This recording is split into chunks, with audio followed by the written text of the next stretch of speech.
Nine.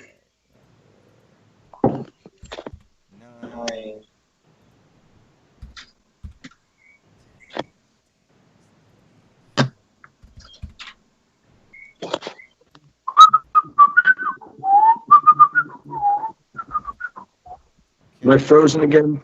Yes, you are. Was I doing something cool? Was that backflip? Yo, what up, my dudes? All right, we are live to Facebook. Let me just double check that and make sure that we're actually there. Okay, there's a live video on Facebook. Let's find it. How long has this been now? 2 months we've been doing this like this? About 2 months. 600 days. Long enough. Yeah. Okay. Dude, Dude, I went it's to so work today to go weird pick to up this imagine everybody here doing awesome talk. Like it feels weird. Okay, we are live on Facebook. We're here. We're live. I hope everybody can hear us. I hope I actually did everything right this time. Hey, what's up, Janine? What's up, Freddie Fry? What's up, Leah? I have the auto captions on the Facebook stream, and it is so fucked up. Is it pretty good? I mean, it's stupid, but it's so much more interesting than anything else. I am the auto captions on the Facebook stream, and it's pretty bad. Yeah, and it's actually coming through on our Facebook page. So I don't know why that is, but you got to turn that off. So I guess I'll introduce the show. What's up, everybody? Welcome to Awesome Talk Quarantine Edition number 9 on May 8th, 2020. We are live from the quarantine zone known as Earth. Well, it's a somewhat quarantine zone. Some people are quarantined, and other assholes are just out there walking around like it's Animal Crossing. So, let's do a wellness check. Hey, what's up, Tony Goggles? What's going on, man? Let's do a wellness check. How's everybody holding up there? We haven't done the show in about 2 weeks, and Rob, we haven't seen you longer than that. So, how's everybody feeling these days? What's going on? Audience or us? You. I want to know how you're doing. Oh, me? I mean, I'm doing all right. I just And the chat, both of you. Yeah, everybody. so Everyone involved. recently I went on this big longboarding trip, right? And then I saw on Facebook a few days later how this girl said the most unattractive thing is watching a grown man struggle with a longboard on a major road. And I couldn't help but thinking that she might have been talking about me. So I wrote her this like really long thing about like, you know, I'm just trying to get by and like I'm trying to give up driving and fucking like, you know, I Dude, used to fucking this is some serious issues with your self-esteem is what this is screaming for some help. And I was like, you know, if you said if a guy said something about like the most unattractive thing about a woman, blah blah blah, she's totally the type of person that would jump down their throat. But you know, she never read it, so that's how I'm doing. Stones, do you need a male pride parade? I feel like you might need a Stones Pride parade. Because that was some low shit. Yeah. And I don't like it. Yeah. What's up, Nick? I don't like it one bit. Yeah, I don't. Yeah, not one bit. How's it going, Rob? Did we lose him? It's good. No, you didn't lose me. I'm here. How are you holding up through all this? This has been a fucked up couple of months for people, and definitely a fucked up couple of months for you for sure. Yeah, it's been different. I'll say that. You know, it's I didn't expect anything that happened to happen in the way that it happened, if that makes sense. I don't. Hold on one second.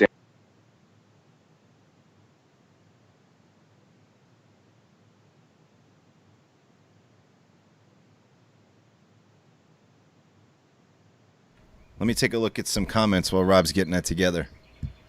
Let's see. Leah Doherty says, "Hey, Rob." Let's see. Nikki's in there. Brandy said, "My boy left the hospital after 62 days in the ICU for COVID-19. Wow. Man, Wow, it's a lot of days. that's a lot of days. 62 days. Jeez, man. I feel like that's about as long as we've been on quarantine. What's That going is on? about as long. Yeah. What is going on with the video again? Oh, I see Rob's refreshing again. We'll let him refresh. But Stones, you're there. You're working fine. We miss you too, Nikki. Yeah. We miss you too. Nikki, it'd be awesome if you were one of our online guests one day and did a performance at the end of our show. Yeah, dude, Nikki, Just that would be throwing awesome. that out there as a possibility. That's all. I've been enjoying Nikki's live stuff. It's been fun watching her do her shit. Yeah. Her set's fucking great, man. I told her that her shows remind me of like Nickelodeon shows. Wow. Yeah, I could see that. Like 90s Nickelodeon shows, the color scheme. Yeah. Do you still have that word thing on? You still have the closed captioning on? Oh, I don't know why this is up there. I don't know how to. I don't know how to turn this off now. I can't believe I'm going to say it. I really wish there was other stuff in the news cycle. Well, there's other horrible things in the news cycle if you're interested. Yeah. Other pretty terrible things. Yeah, but I mean, like, just I don't know. I mean, like the terribleness. It's I don't know. Everything sucks. Fucking dick. Yeah, Rob is back. Rob, you can pick up where you left off, man. Oh yeah. So I was just sorry. So it was random. You know, I mean, it was random. It was something. So for anybody who's listening, 2 weeks ago I lost my stepfather, and then 4 days later my mother goes in the hospital, and then 4 days later my father passes away. So that was a week later. So 14 days. 14 days. I had a mother that I had to take to the ER, terrified to go to the ER. When you're, I had to call the ER ahead of time before I brought her in because I just felt bad. I didn't want to burden the fucking ER with something that I didn't know whether it was an emergency or not. And I've been taking care of my mother long enough to know that I don't always have to take her to the hospital. So, but I had a conversation with the nurse in the ER, and I was like, I'm not trying to bother you with this stuff because I already knew what was going on. And I brought my mother to the hospital, and that was a fucking experience, man. Like 4 days before I took my mom to the hospital, worried about having to bring her into that facility and worry about anything else affecting her other than what I brought her in for, was terrifying. But 4 days before that, I had to deliver papers to the hospital for my stepfather, and I couldn't even go in and see my stepfather. So the man had been through hell for 4 days in the hospital, and we knew that he was going to go, and all I wanted to do was be able to say goodbye. Yeah. For some sort of reason, for my mom, for closure, whatever. Regardless, I mean, he was in bad shape at the end. So, I was, that hits you that you can't even go in there. You can't even, hold somebody's hand or nothing. And then all of a sudden my mother went in there and I couldn't stay with my mom. And for 1, 2, 3, 4, 5 days, 6 days, she went back in. So yeah, so for an entire 7 days, I didn't see my mom while she was in the hospital. And I had to wait for updates and stuff from the nurses and hope that my mother could get someone to call me from her bed, because I didn't have anybody. I've been a caretaker for these two people for the last 2.5 years. So so she's in the hospital, and then my father, 2 days later, after she gets out, passes away. And I couldn't go see him because I had been in the ER. And I couldn't get my grandmother sick, and I couldn't get my stepmother sick, and I couldn't worry about creating a problem for my dad. So, kind of like this virus has taken everything away from me in terms of closure, and I've been forced to just kind of, I guess, consume those feelings and find other shit to distract me. So closure doesn't happen, and in a sense, processing doesn't happen. And you get that all taken away from you when something like this hits. I don't think people talk about that enough, man. I don't think that people talk about the idea that a loved one goes into the hospital. Hopefully they're strong enough to get out, because if they're not, you get a family member back in a box, and that's it. The last show we did, I don't know if you saw any of it, but my sister was on talking about what it was like having this, and part of what she said is basically you're like the same thing you're saying, but from the opposite end, where she said that, like, she couldn't, once she was in there, she couldn't have any visitors, and she was scared that the last time she saw her kids was actually the last time she saw her kids, and like that she might not get to see anybody, and she might just die there. And like people don't think about that enough. And the other thing is that people don't understand that just going out to have a good time when they should be home, that there's people like you and your mom out there who were going, maybe we shouldn't go to the hospital because we might be taking away resources. Like, there's people all across the country right now that need to go to the doctor and need to go to the hospital, and they aren't, or they can't. Well, what's crazy right now for me is that I didn't just get, I don't mean to take up too much time talking about what the fuck I went through, but it's, you talk as much, dude. You talk yeah, as much as you want, man. This is a big fucking deal that happened here. But so he's in the hospital. I can't see him. I can't go see him. And then I have to keep track with the doctors every 3 hours. I get updates. So all of that shit's going on, and they're filling me in on what's happening.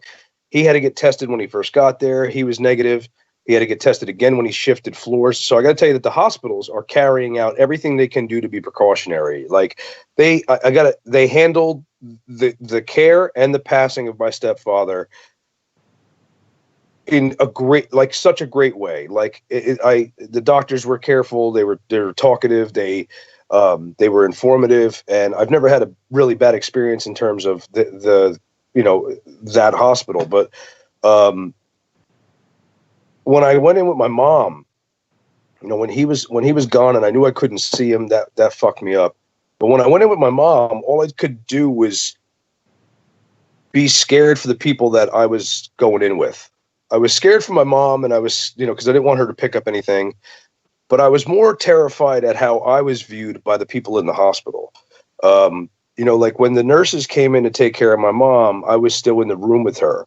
I was under the impression that when my stepfather went, I couldn't go. They wouldn't let anybody in the hospital that wasn't either having a child or was on hospice about to die. Those are the only people that they're allowing to come into the hospital and freely walk around and see their loved ones. So when my mom went in and they told me that I had to go in the ER, I was like, okay, well, that's good. I'm going to be with her in the ER, and I could answer questions and follow up on the medical shit. But the look on the people in the hospital ER, when there's a civilian in the ER, just randomly in the ER, and you're standing next to your mother, and they need to administer tests and do what they got to do, but they also need to ask you questions. The concern of coming into that room, and being exposed to one other person, not just one, but another person in the ER. You could see the concern on nurses' faces and what they're doing. So I got out of there as quick as I can. And for 7 more days, it's like waiting for phone calls, calling people back and shit. And normally I would be at the hospital talking directly to nurses and doctors. And every day I'm concerned I'm going to get a phone call that my mother coded or something like that. So, not being able to see that, not being able to interact with that 2 times in 6 days was fucking insane. And you have the added worry that while she's in there, she's going to contract something because it's spreading like crazy. Right. If you come home now, I'm concerned as I get home. I'm concerned of, even if I took my clothes off, I take all my clothes off, I dump in the shower, I do the wash, because now I've entered back into her home that I'm taking care of her in. and could have introduced something from the ER I just came from into that house. So even if she gets better, she's coming home to a house that could possibly have that shit. The paramedics were in the house for my stepfather days before that, and I was concerned, but I wasn't so concerned. But the lingering effect that does to your mental status is kind of like, shit. Like, why was that? Dude, you're 100% right. I accidentally spoke to somebody who was dropping off a package at our door out here a couple of weeks ago because I just wasn't thinking. And like, I was yelling down the hall, and I looked at her, and we like realized we just started a new clock. Like, this is a new 14-day clock. Like, we might be exposed to something and have no fucking idea for the next 14 days. Oh man, so you have that psychological torture. That, your headspace towards that is so unbelievably fucking rare, dude. It's like, you know, like the reality is like not a lot of people are thinking that way, which is like super dangerous. But man, fuck me, man. Like, shit, dude.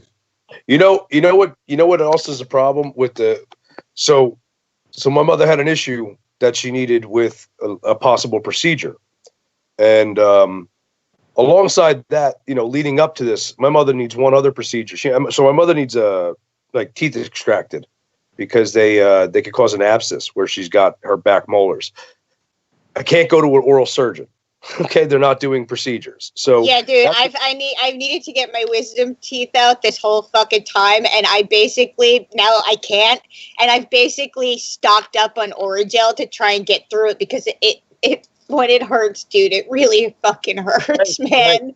So I'm thinking to myself, that's one thing, but she needed stents put in. She has stenosis in her veins, so she needed stents put in, and she won't get them. She was sent home for outpatient surgery, and I have to wait now weeks or months until she could possibly get that procedure, and that literally may cost her life. But because it's viewed as a secondary surgery, and they're not really following through on that stuff because they can't take up there's so much other shit going on in the hospital that they can't do the procedure. So they look at it as a simplistic secondary surgery, and they could do it outpatient. So she comes home, and that causes her blood pressure to rise because that's a side effect of that. Prior to my stepfather dying, he needed to go in for some work, and he wouldn't have been able to go either. He needed stents put in his legs, and that would have helped the blood flow, and he couldn't get that done either. You know, so people are looking at it and they forget that the hospitals have such an overhaul of these cases that they have to limit what they can process and follow through on medically for certain people if they don't fall in that category of act now on the virus, and everybody's on hold. So now, extenuating circumstances, you could have now somebody that needs a really big surgery that may not get the surgery immediately. Not that that's going to happen in extreme measures, but things that could save people's lives 4 months from now, 5 months from now, they're going to wait 5 months from now to get the surgery, and it could already be a bigger problem. And it's interesting. Sure, cancer patients are talking about that left and right, really. Yeah. Yeah. Listen, I just want to say hi to all the people that have just arrived in the chat because there's quite a few. Andy Hall is there. Jennifer is there. Lisa's there. Laura's there. Alexis is there. Jenny Chocolate is there. Madison is there. Leah is there. Stephanie is there. Alexis said, need to find a cardiologist for heart pain after COVID and can't find an office. Hoping nothing goes wrong before I can see a doctor. And Rob, I was going to say that your story is important right now for like a whole other reason, which is, you know, like we had Sarah's sister on the last show, and she talked about what it was like to actually come down with COVID and be hospitalized and all that. And that's a really important perspective, but there's too many people walking around thinking that this doesn't affect them or can't affect them. And you have gone through this now several times where you don't have it and you didn't go there for that, but your life has been directly impacted negatively by it existing. Do you know what I'm saying, dude? Yeah, totally. So, so here's another aspect to this. So I have somebody that's very close to my family who is an alcoholic, who, she had the issue with her husband, and she has, gotten away from the house, and she has been on a drinking binge, and she's had a temperature for the past week, and she started having gastrointestinal problems within a couple days, and she decided today to go get tested. Now, my concern is how many people. I mean, I'm sure if I asked her, like, how many people do you interact with, blah, blah, blah, she'd be like, oh, I wasn't interacting with anybody. But I know that the level of her alcoholism impedes her judgment on what she's going to do or not do. So my concern is that she's been running around, and she even her words the first few days that she was feeling under the weather was, oh, this is nothing. It's not a big deal. And it's like, look, you don't know that. And you just want to think that. And so don't forget that this thing is going to keep going. It's because of people like this. That's just the inevitability of it, is that you're going to have people that are going to act like they're invincible, or it's not going to affect them, or they have some other thing impeding their judgment, or there's a million reasons that I could go and a million thoughts that I could have on why this person acted the way they did. But it's just I hope the tests are negative, but I'll find out the next couple of days. It doesn't seem like that's going to be the answer. Rob, when you had to go into the hospital with your parents, what was, I know you said that, that you have the nurses looking at you because they're genuinely concerned for your safety, but what does the environment look like when you walk in there? When you walk in there, especially not having to deal with COVID specifically, but having to deal with it sort of indirectly. I think you need to revamp your video again too. He did. My sister just said they have kept liquor stores open as essential so alcoholics do not go into withdrawal role and need to be hospitalized. Yeah. Right. So, the problem with that is that when you get to the point where you need interdicting. Right. That's the thing, like she, okay, fine, great. So she can go get her alcohol, but now she's infecting everybody at the liquor store. And she has to weigh the risk of going to the hospital or continue to drink. Dude, this thing, there's so many fucked up variables. Like, there's so many fucking, what kind of things do you have to do in order to ensure that less people end up in the hospital? It's just so fucking crazy.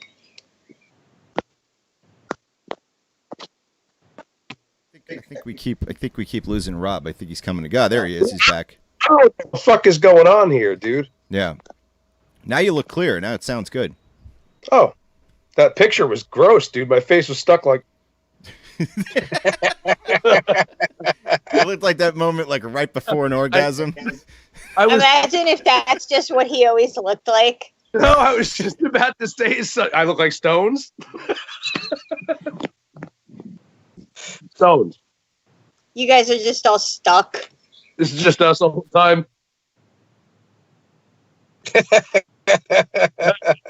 You have to look slightly blurry if you're going to do that. Yeah. And have just your mouth open, like you're shocked, but you also don't give a shit. I went to go fucking say something. I looked up and I saw my face and it was just. So Rob, my sister said when she was in the hospital that there was nobody there and no one was in the ER and only COVID patients were allowed on one floor. Was it similar? I guess it wasn't exactly the same where you were. Dude, the ER was so eerily quiet. Like, I have been in that ER about 10 or 15 times. And you walk in there and there's just nothing.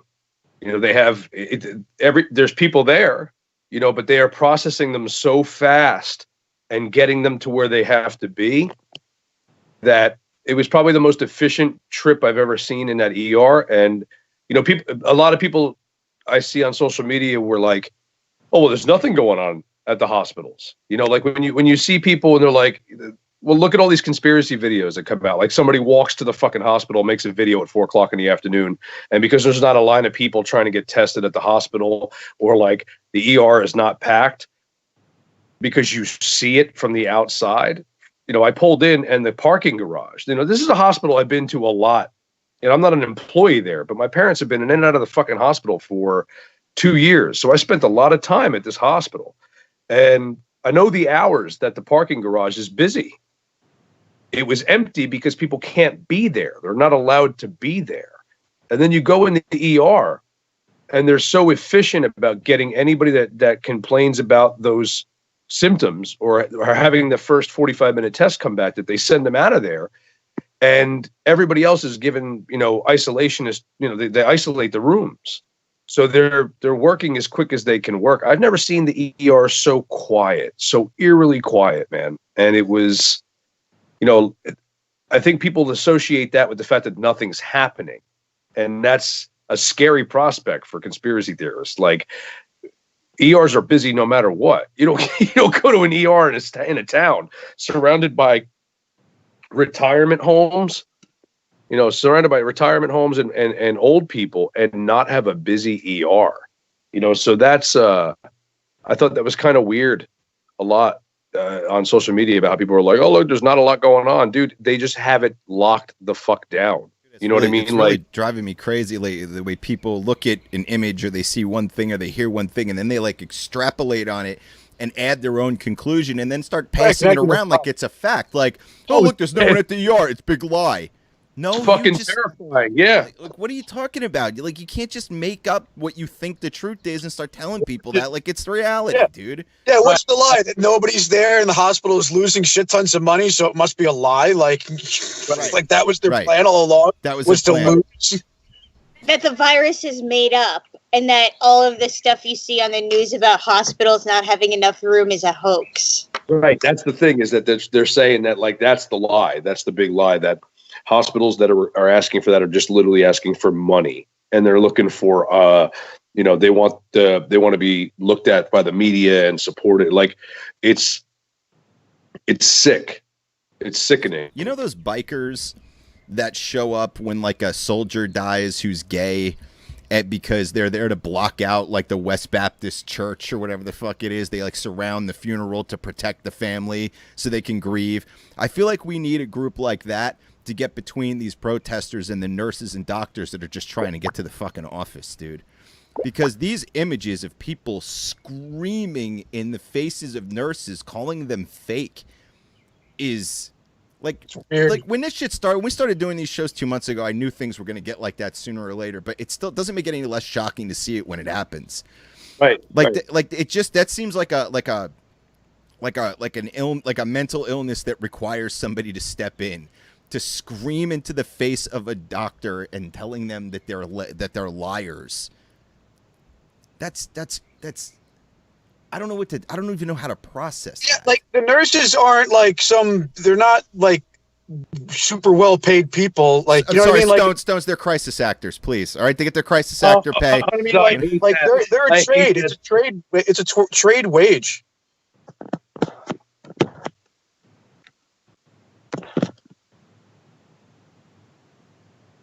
There are brothers and sisters. Those people are you know, they are the people. They are our equals. How could you not? And then you get these people that are like, you know, talking about these doctors in the rural Midwest that are coming out and making these speeches about, you know, there's no need for any of this. Well, yeah, maybe where you are, and I still, you know, I hate it when I see the doctors or nurses that are saying things like, you know, this is no worse than influenza. What year influenza are you referring to? Are you referring to 1918 influenza numbers? Is that what you're talking about when you refer to this as the flu? You fucks.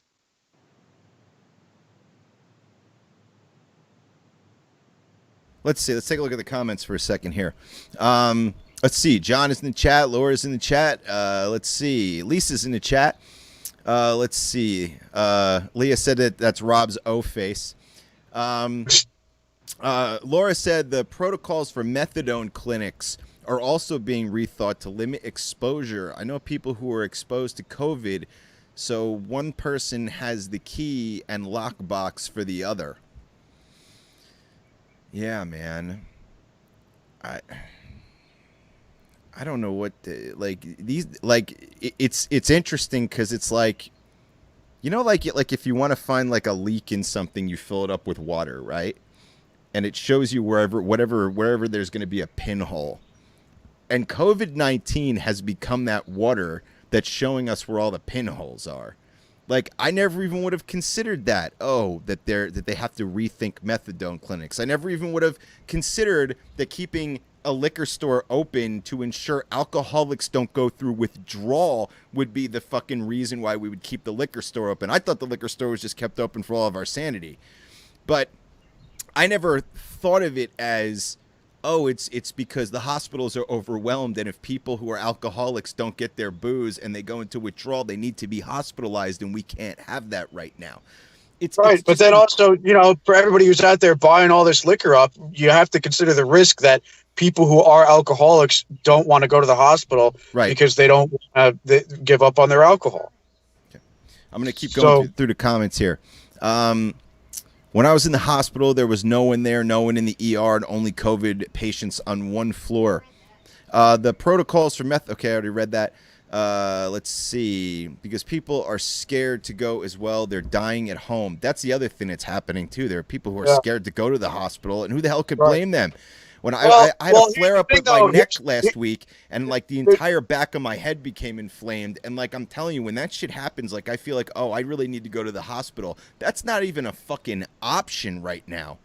The thing about the COVID patients that don't want to go to the hospital because they're concerned about, like, viral load and things like that, they're actually doing it to their peril, because there's treatments that are showing signs of effectiveness, but you need to be able to treat it. Or the earlier that you get treatment from the hospital, the better off you are. The second you get shortness of breath type of thing, call the doctor up, give them whatever vitals that you can over the telehealth stuff, get a recommendation whether or not you should go, and understand, all the details of when you should go, because they are starting to find there are some therapeutic treatments that if done early enough, they're way more effective than if they're done later. Because the more that this virus sheds within you, the more it has a chance to wreak havoc, the more that these treatments aren't going to be effective. So, but then as far as the other stuff, oh man, I should go to the hospital because of this or that isn't related to this virus. Yeah, I could totally see the concern that people would have. And obviously that's the case because, Rob went there, another person went there. There's a lot of people that are testifying that the ERs are empty. So that means that all the other times when the ERs are full, we all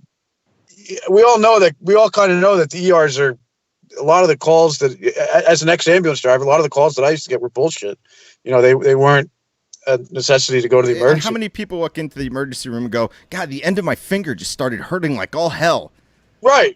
You know what I mean? Like, it's shit like that. It sounds funny, but that's also kind of true, It's definitely true. Well, half the problem is that people only have an emergency room to use as their primary care, which is just another symptom of the fucking problem with our fucking bullshit country. Absolutely.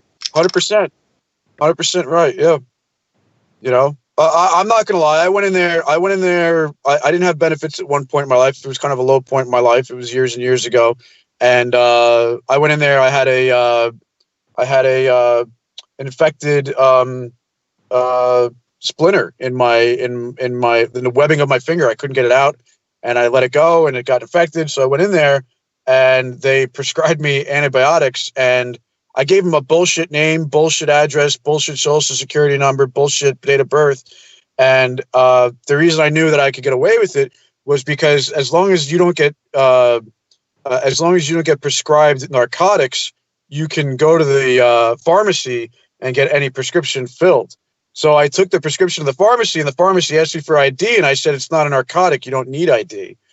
And so they filled it. And but I had to jump through some hoops, but it was basically they were like, "Oh, we need your identification." I was like, "Well, I don't have any ID on me." And they're like, "Oh, sign this." And then the doors opened up, and then I was treated, and treated. The most important part of this story is that everybody knows Stones has webbed fish fingers. But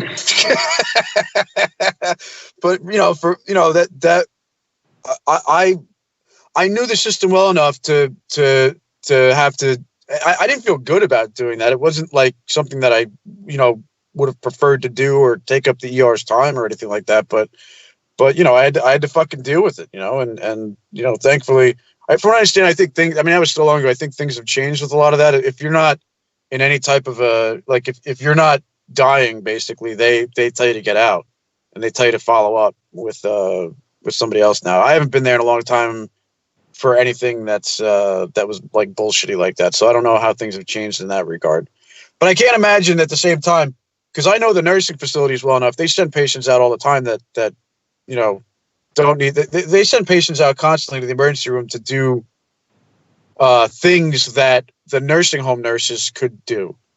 Or again, at least it used to be that way. I can't imagine that changed. I can't not imagine that changed. Basically, what they would do, the nursing home nurses would send people out for like a Foley catheter change into the emergency room. So now you're forcing an emergency room nurse to do what the nursing home nurse has the capability of doing, but just doesn't want to do it. So now the ER is forced to do the work for them. And I don't know if that's changed. I really don't think it probably hasn't changed, but that was a big one. Yeah. And that's just one example. That was the most egregious example of it. But there's a ton of examples where the nursing home nurses just didn't want to deal with the problem, so they'd send patients out to the emergency room so that the emergency room was forced to deal with it. And you're taking up resources at that point. I want to jump into the chats for a second here. One, Andy Hall had said that the Andy Hall and who else? Somebody else said it. They were saying that a lot of liquor stores just letting you do drive-through.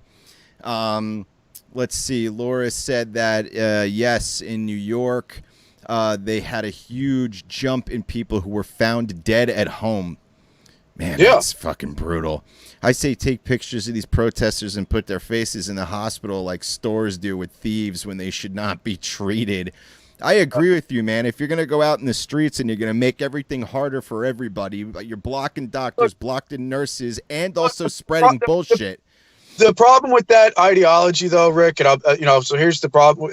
Remember the Boston bomber guy, and how he was they tracked him down and they ended up finding him sitting in a boat, and they had a couple bullet holes in him. Yeah. And the ambulance took him to the hospital, and there was pictures of him in the back of the ambulance.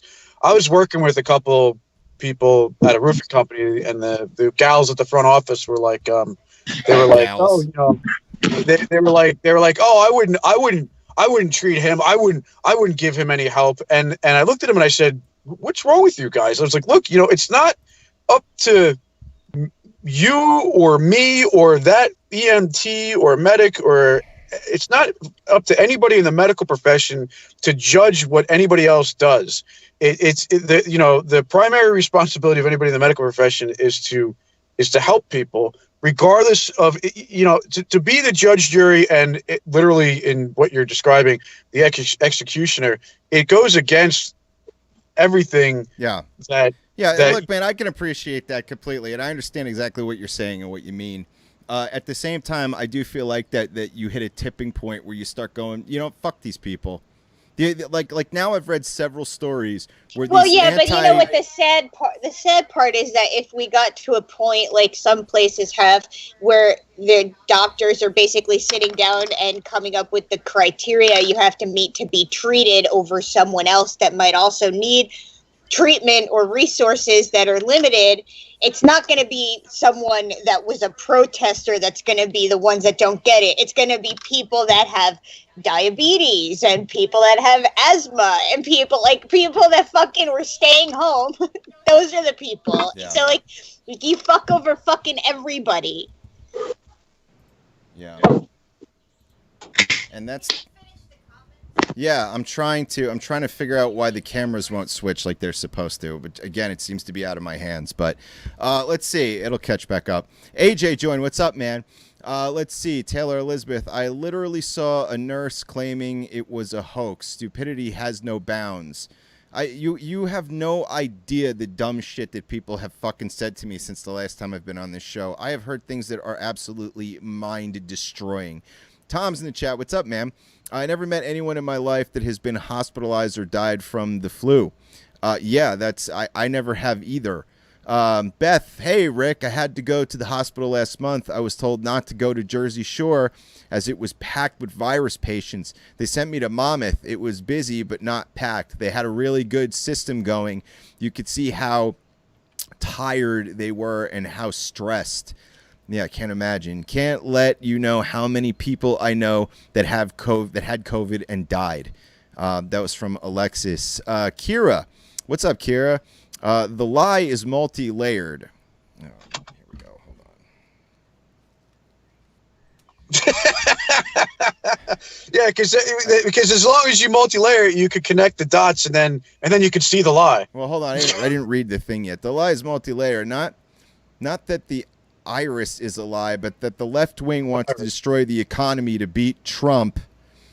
Lockdown through November 2nd. The numbers are exaggerated. Okay, look, man, I can't with this shit, man. This virus is man-made to help with Fauci, and please stop. Please stop. She's saying, listen, what she's saying is that's the lies that are put out. Okay, I got you. I'm sorry. I thought it was being explained to me, and I was I've read this a million times already. Okay, yeah. She wasn't.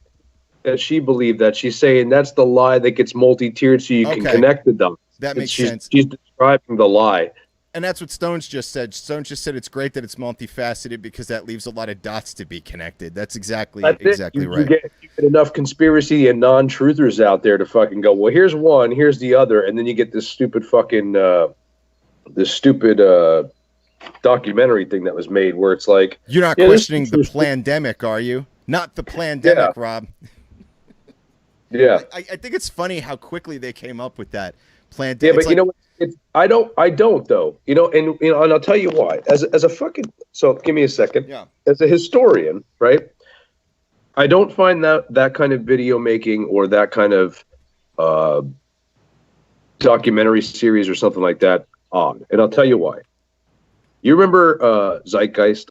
Yeah, I remember it better than anybody you know. Okay, so the fact that you and I have the common ground that you and I are I'll say for myself, I'm an ex-fan of Alex Jones. I like old Alex Jones when he was just getting his feet wet with the conspiracy theory stuff because he wasn't focusing on crazy. He was focusing on like cool shit to entertain you with, to talk about. Sure. Now, fast forward about 8 or 9 years, right? Because so different. I'd say his heyday was probably about 8-9 years ago. Like that was the end of it. He was around for about 15 years. So like the first 6 years, he was fucking great. Nobody knew about him. Nobody fucking cared. And anybody listened to him was kind of like a kook, but also like was into kind of, weird shit. Yeah. And then he just went off the motherfucking rails, right? So after like about 2014, he started to get a little bit more controversial. Then he got involved in the ad agencies and all that other shit. So here's my point. So the people that are making documentaries like that, right? That shit started with Zeitgeist. And I just want to break this down. Like Zeitgeist came out, I don't know if you can open up, I can't do it right now, but Zeitgeist came out, I think it had to be like 2008. It was 2007. Okay, yeah, 2008, 2007. So by 2011, I had to start explaining to my students that they should watch it, right? Because the first thing you get asked by a historian is, what do you think about these conspiracy theories? That's like the first fucking thing everybody wants to point to. And so I want you to watch Zeitgeist. And then we're going to come in and we're going to talk about Zeitgeist.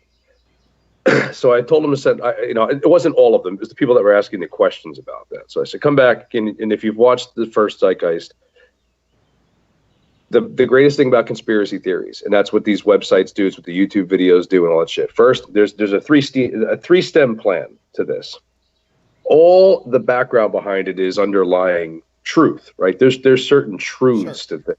It has to be. There has to be truth sprinkled in there. Absolutely. Right. So Zeitgeist is really good at going. So Zeitgeist has about four or five subjects that they cover in the one. Three major ones. The main film, they covered the origins of religion, then 9/11, and then it was going to be the collapse of the banking system.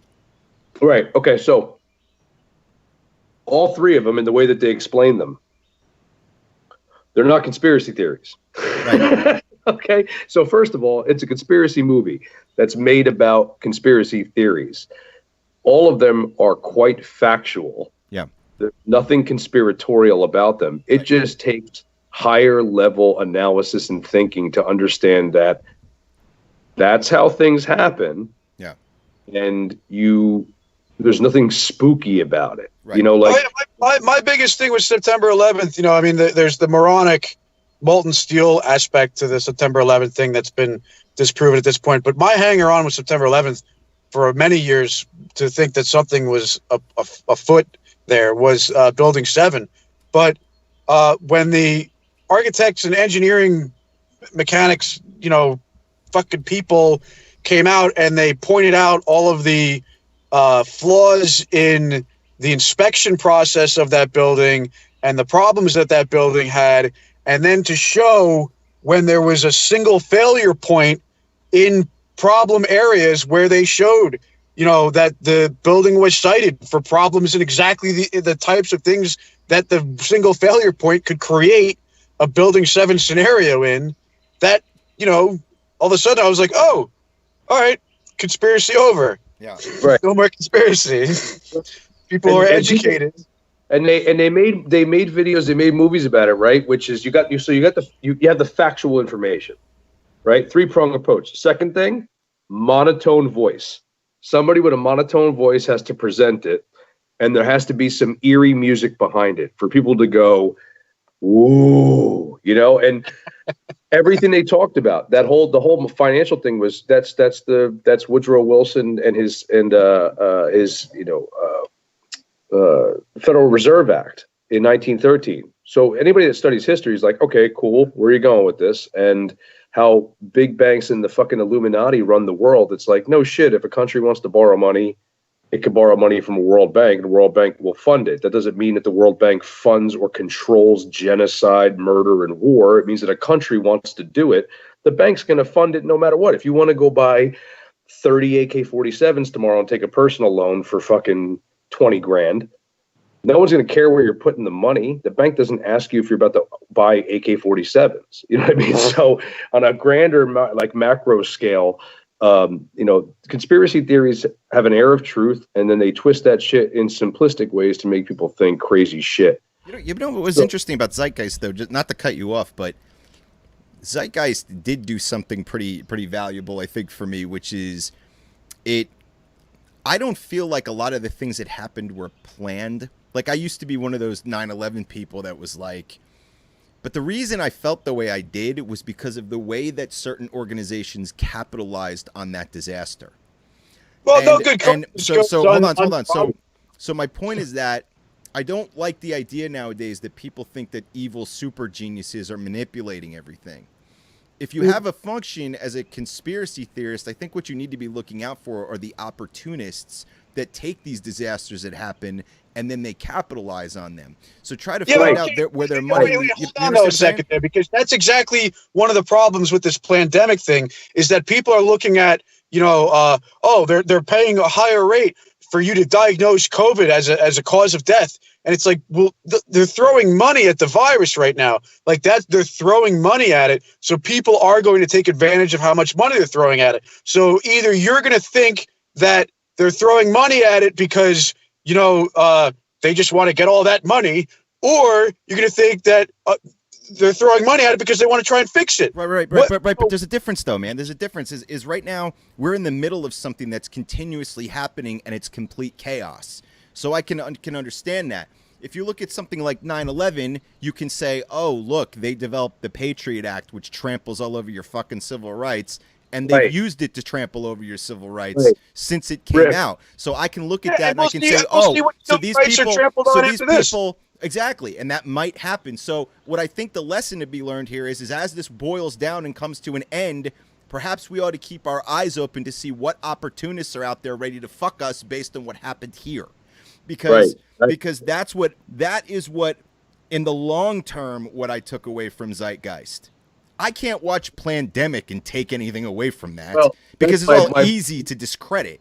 Right, Rick. My point about that, because I was going to, I'm eventually my point was to get to the point of Plandemic. Like, so you get people that watch it and then they go on there and they say, well, I don't believe all of this, but you got to respect certain opinions to listen to it because you get it from both sides. First of all, the idea, right, that you're talking about with a plan, with the passage of legislation and 9/11 and the conspiracy theory shit behind it, right? When you say that you go into it originally as a conspiracy theorist, as anybody would do, I mean, their motives to think about that shit is, well, what's the underlying plan here? Because that's what a conspiracy is. There has to be something else behind it. So take Zeitgeist. The premise of the movie is to tell you about how the federal banking system is fucking corrupt and it's run by massive wealthy people. It's to tell you about how religion, whether you take polytheism or monotheism, credible, are related solely to it, and it connects all the dots between monotheism and polytheism using Christ and Egyptian mythology. It analyzes 9/11 with all of the prevalent theories that came out, mind you, 6 years later. Now, this is the important part, right? Mind you, 6 years after 9/11. 2,000 years after Christianity, 3,000 years after Egypt, and 100 years after the Federal Banking Reserve Act. What do they all have in common? Hindsight. Okay? Now, I want you to think about this. The 9/11 part, 7 years, 2,000 years, 100 years. Okay? We're in a world where something happens, and as it's fucking happening, anti-truth motherfuckers think they know everything, so they want to create hysteria and question things, not in hindsight, but while it's happening, without addressing the fucking problem. They're already worried about where the systemic issue of lies are coming. And when you're doing that, that's a scary fucking prospect, because you can incite people to make decisions that could gravely influence them, because you're questioning things as it happens. I'll give you a great example. You think things are way more complex than they really are. Your 9/11 idea, right? It's not as complex as you think. Like we caused some problems internationally, and we got our ass handed to us for one day, and people capitalized on it after the fact. And it's not the first time, and it won't be the last. Exactly right. I don't think it was a plan. I think it was a large fuck up. Right, but people need to understand that, whether here's what it is that 9/11 happened as a problem. 9/11 happened as a problem from 11 years before that. That was 10 years in the making. We don't talk about that way. We talk about it as the shock value of how media covered a terrorist attack in a country where people think they can't get attacked. So the reality of it is, those politics, things that happen like that, they are 10 years, 11 years in the making. And we are blinded, by the fact that we lost Americans. And there's obviously a sign of empathy and sympathy that you have for those families. And it's sad and it's very concerning. But then look what happened after that. Look at all the rules and regulations that were then put into place afterwards, after the fucking fact, by poor leadership at that time, that were like, oh shit, we got caught with our pants down. And that put the nation into a fucking hysteria. It's no different. There's no fucking different. Something caught up on us and fucking snagged us, and we were prepared in a certain way and didn't follow through, and people are making a video about it while it's fucking happening, and that's scary. And this is the difference, man. This is the difference. If 9/11 happened today, tomorrow morning, you'd have people protesting, screaming in the faces of first responders, calling them crisis actors. Right. Those buildings didn't fall. Right. Yeah, right. Yeah. They would stand in the rubble and go, "Where did you guys get all this from? The dump? This is all fake." That's the equivalent of what we're talking about here. But when I watch Zeitgeist and I see somebody go, "Listen, I'm not saying, I don't know what to say here, but it seems as though Dick Cheney was in charge of NORAD that day. And it appears as though Building 7 might have been, demolished when you look at the structure of the build." Those, to me, I look at those and I go, those are good questions. Oh, Building 7 was a great question. Absolutely, man. Like I said, that was I used to, when people would say, oh, September 11th was conspiracy, I'd always look at them and go, what about Building 7? And people always forgot about Building 7. Well, I always understood that the idea of pulling Building 7 was because all the Enron evidence was in there.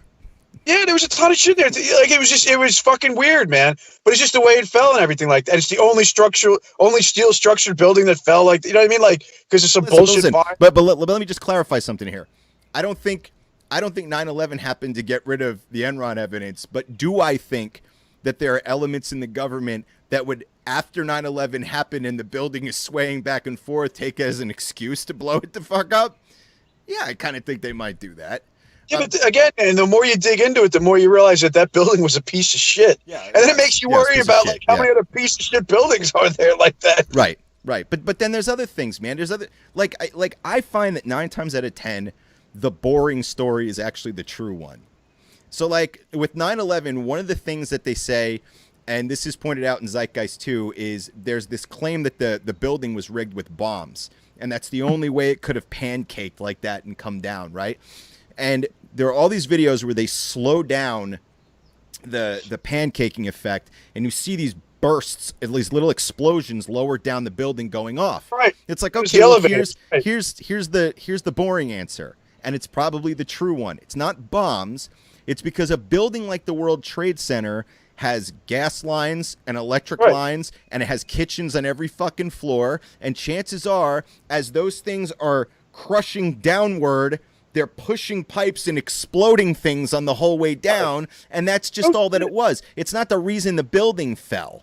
So, like, I can look at that now in hindsight and go, okay, well, that's probably the boring answer. It's like the whole MGK Eminem thing. Like flat out said that building fell exactly the way he planned for it to fall. That was actually that the way that he designed it, that it fell exactly the way he designed it to fall if something like that were to happen. Huh. Yeah. So you go back, you look at things, you answer the questions, and you go, okay, that's good.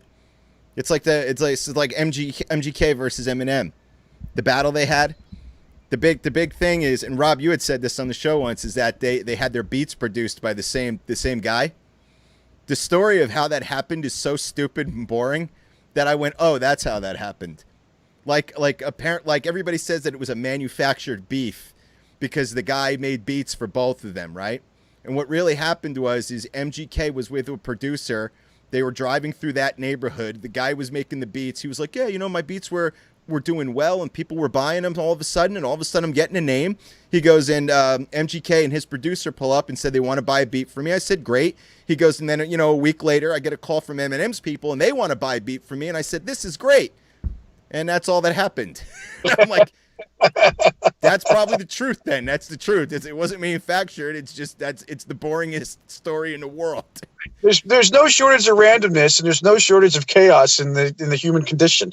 So you can't discount that. No shortage of people willing to capitalize on it. Well, that's true. Yeah, absolutely. Look, on a personal note, when it comes to this whole fucking thing, look, I have a shop, right? I have a startup company. I have my own shop. It's not my only source of income, but it's an expense, and it's a woodworking shop, and I think to my father approached me. He said, "Do you think that there's anything that you can produce for this situation? Because it sounds like the artist part about what you want to do with your shop may not be profitable enough to keep your overhead covered." And I agree with them, so I've been searching for things to produce that could help in this situation that would also benefit me. And you're bringing up a whole other good point. The other good point is, I was talking to somebody about this today, about how money truly is America's God. That's the real religion, right? So you're talking about taking a startup company in a small shop and trying to work through times like these. Now let's take people who make millions a day or millions an hour, who have all that income at their fingertips to use. Now a disaster happens. The disaster happens. Their first thought isn't, who can we help? The first thought is, oh, how do you turn this into money? And we have all this money to fucking play with to do it. It doesn't mean they're manufacturing the pandemic. It just means that listen, money in a capitalist society is the best resource there is. Period. So no matter what happens, if you have an unbelievable amount of it to play with, you can capitalize on any good or bad thing that fucking happens. You just got to be ready for it. That was a life lesson I learned during the housing crisis of '08. Was, I got into, doing solar back in 2009 when like no one was doing it. And the thing that I realized was there's a shit ton of money out there, a shit ton of money. And it's all just sitting there waiting to be invested into something.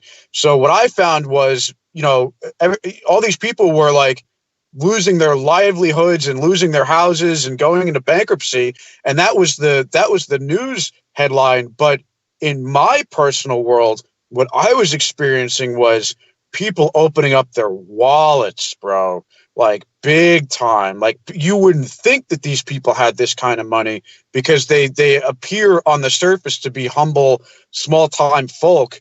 But then when you get in those back rooms with them and into the conference in front of the conference table, all of a sudden these wallets, because solar back in 2009, 2010 was looked at as a safe, good investment. So people were just pouring money into it. And it's just like, I was looking at like my peers in the news and it was just like, man, everyone's broke. And then I'd be sitting there in these conference rooms like, nobody's broke. Everybody has money. It's just sitting here. They're just looking for a place to put it. They're all just looking for a place to put their money. If you have the skills and the startup capital, let me change it. If you have the startup capital and a little bit of know-how of where to put it and when, you don't require any other skills to be rich. Because people are like, millionaires and billionaires worked hard. Some of them have not. What I've noticed is it's typically business owners and they build a business off of, whatever humble beginnings they have, and they just save and then invest. And they keep that business around. That business doesn't generate them nearly the type of money as what they invest in anymore. But they keep the business. I don't know. I guess that's just because they can, or they run money through it. I don't know why they end up. But that's what I found, is that most of these small time business owners that you'd never think had a lot of capital backing them for whatever reason. Maybe that's where they started from. Look, I could say it now. The guys from Oak Chris Pizza, because now the business is sold. Those guys had that place for 40 years. They owned that place for 40 years. 20 years ago, I found out that the guy making pizza in the back was a day trader. And the two owners of the place had properties all over the state and multiple businesses, but they always just hung out at the pizzeria. It's really weird. We just watched a TV show about that. It's called The Sopranos. I want to read some of the comments here. Laura says, this is after I misread the thing about the conspiracy. Laura said, in the rural places get overwhelmed fastest, like Albany, Georgia, when people got infected at a funeral. The rural doctor saying it's not bad. It's not bad or just lucky. Right. Let's see. Alexis says, I was scared and other COVID patients were afraid, as you think that it is a death sentence. I can't even imagine going in there and even having the idea of somebody hooking you up to a ventilator, because out of everything that we've heard, the ventilator sounds like it's the last step. It is. Adrian, you don't have a 20% chance of coming out of that, from what I understand. Unbelievable. It's getting better. Adrian says long-term care facilities like nursing homes are still standing. Patient out for absolute BS every day, and they're protected. Even though Murphy signed waivers that other people don't have to be transported to the hospital, they still get to send their patients out. This Alexis said, the nurses are doing everything. Never saw a doctor. They only talked to me on the phone. Dude, she talked about this in depth the last show, and it's some crazy here's stuff. Something that's crazy. Can I bring up just one more crazy nursing home thing, especially during the pandemic time? Sure. All right, so in New Jersey... Wait. Before you do that, let me just say hello to some people who have joined us. Andy's in the chat, Kylie's in the chat, Emily's in the chat, Mike Jolitz is in the chat, Dar is in the chat, Leah is in the chat, Freddie Fry's in the chat. Who did you just say? Oh, right. Go ahead, Stones. You go through what you're going to say, and then I'm going to catch up on these comments. So in New Jersey, if you have kidney failure, you get sent out to dialysis. Like if you're in a nursing facility, a private ambulance service comes and picks you up, brings you to a dialysis center, you get your dialysis, and you go back to the nursing facility. And, you think to yourself as just a common person, you're like, oh, that makes sense. They're going to get treatment and they go back to their nursing facility. Right. But in a lot of other states, they have dialysis machines in the nursing home. Right. And the dialysis is done in the nursing home. So there's no need to have that private ambulance service pick up the patient and bring them to the dialysis center because everything's done in the nursing home. You want to reduce the virus, you change the rules about dialysis, and you don't have all these people from these nursing homes congregating in a central location. Yeah. Yeah. Freddie Fry says the only constant is flat earthers who also deny that this is real. Texting can be let's see. Kara, thank you for pronouncing my name correctly. Sorry, spelling, fast typing. Definitely don't believe any of that bullshit. Love you, Rob. Rose is in the chat. What's up, Rose? Pat is in the chat. Donna is in the chat. If hospitals are getting more money, the hospitals are losing money since they are not charging for COVID treatments either. So after this, we will lose hospitals possibly. Plus, hospitals aren't billing the normal procedures. Dude, again, another pinhole where capitalism fucking fails. Taylor Elizabeth, this article is really good. Look at the issues of the pandemic video. My cousin is a doctor in California and said more people need to read it. Why it's important to push back on pandemic and how to do it. Okay, I'm going to share that article later on. If I don't, go to the Awesome Talk page and just remind me to do it. Laura said people are complaining about contradictory medical information. They don't understand that science involves a lot of waiting and observation. Scientists are learning new stuff every day. People demand immediate information and then get mad if things evolve as if evolution were unnatural. The conspiracy theories distract people from the fact that there are a ton of things that could go wrong every day due to neglect, laziness, sloppy work, lack of funds and maintenance. And the other thing, Laura, I want to say that bothers me about it, especially when, as Rob put it, we are not ahead of this. We're in the middle of it. The one thing that I know for a fact about conspiracy theorists, because of the amount of people that I've known who are either full-blown conspiracy theorists or get pegged that way, is the amount of energy that they have to put into anything. And what confuses me about it is how many people who are conspiracy theorists say things like, they just want to know the truth. They're trying to protect the people. They're trying to do this. And then they do things like this that don't protect fucking anybody. They're just making everything worse. And they really got to put themselves in check with that. And ironically, theorists aren't attacking the one filthy rich guy who has been using his money to combat contagion for decades. Oh, I'm sorry. Theorists are attacking the one filthy rich guy who's been using his money to combat contagion for decades. I think you're talking about Bill Gates. Right. I know a lot of people who do not trust Bill Gates. I don't blame How them could for you? not, but at the same time, I don't. Here's the thing, Yeah, go Rick. ahead. Here's the thing. When he started the biotech company, which wasn't in the past year, it was recently, but not the past year or whatever. He did make the statement, "We're going to cure the common cold." Yeah. Which is kind of a daunting thing to look back. That's a statement that hasn't aged well at this point, for sure. But at the end of the day, if he was research, a big part of what he was doing was studying mRNA vaccines, which it's extremely cutting edge technology, and this RNA virus is a perfect candidate to have this technology, possibly come into the forefront. This may be pushing, the human ingenuity. Look, if this is a conspiracy and Bill Gates and Fauci put this virus out there, here's the problem with that. Even if they did do that, this would have happened anyway. It wouldn't have been any different. Let's see. I should invite conspiracy people in my house when my family was sick and they could have stayed with me in the hospital.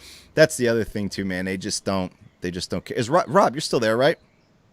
No, it got disconnected when he was talking before. He got disconnected again? I think so. Hold on. Let me see if Nope, I can he's get back. him. He's back. It says Rob Marchi joined. No, that was a fucking bitch. I don't know what just happened. So, Rob, I wanted to ask you something. Only because we were talking about zeitgeist and pandemic. And so there's two things that I've noticed. Like back when I was talking about 9/11 a lot, which was a long time ago, I would have people say things to me that were suspicious, like what I said about Dick Cheney being in charge of NORAD that day, and then supposedly NORAD failed 4 times in one day, and that was the first time in the history of NORAD they had ever failed, and that was weird. And I was like, yeah, that is kind of weird, right? Now I meet 9/11 conspiracy theorists who tell me that the planes were holograms and nothing ever happened. And I'm like, wow, that's quite a de-evolution of facts and perspective. So when I look at you as a historian and I go, okay, how does Zeitgeist hold up now as something that came out in 2007? Think about where the internet was at that time, how information was received and distributed at that time. And then you take something like Plandemic now. Do you see that same, like does Zeitgeist hold up in any positive way versus the way things are now as a historian? Yes. Yeah, I think, well, I don't know in what way you mean. You know, because the way I view that is that, first of all, at that point was when it first came out, and probably about 6 years after it came out, I feel like it was a pop cultural kind of, I feel like being a conspiracy theorist in 2007 was a lot different than somebody being a conspiracy theorist in 2020. It was something that was weird, taboo, often shunned. And now being a conspiracy theorist is popular and common, and it's almost the new normal. You know, Can I just say the only thing that I can reconcile the fact that there are so many people that I personally thought that I respected that are buying into the pandemic thing, the way that I reconcile it myself, that these people are falling for this shit, is that denial is one of the stages of depression, and that they're in a depressed state. So this is their way of denying their surroundings. Stones, I think that there is that's a great correlation, only because don't you think that people that are into severe conspiracy theories are so in denial about so many fucking things that to be woke at a certain point in time is that you're looking for answers to things that you can't explain because it's out of your fucking control. And those type of things then lead you to investigate a truth that anything seems better than what is reality. And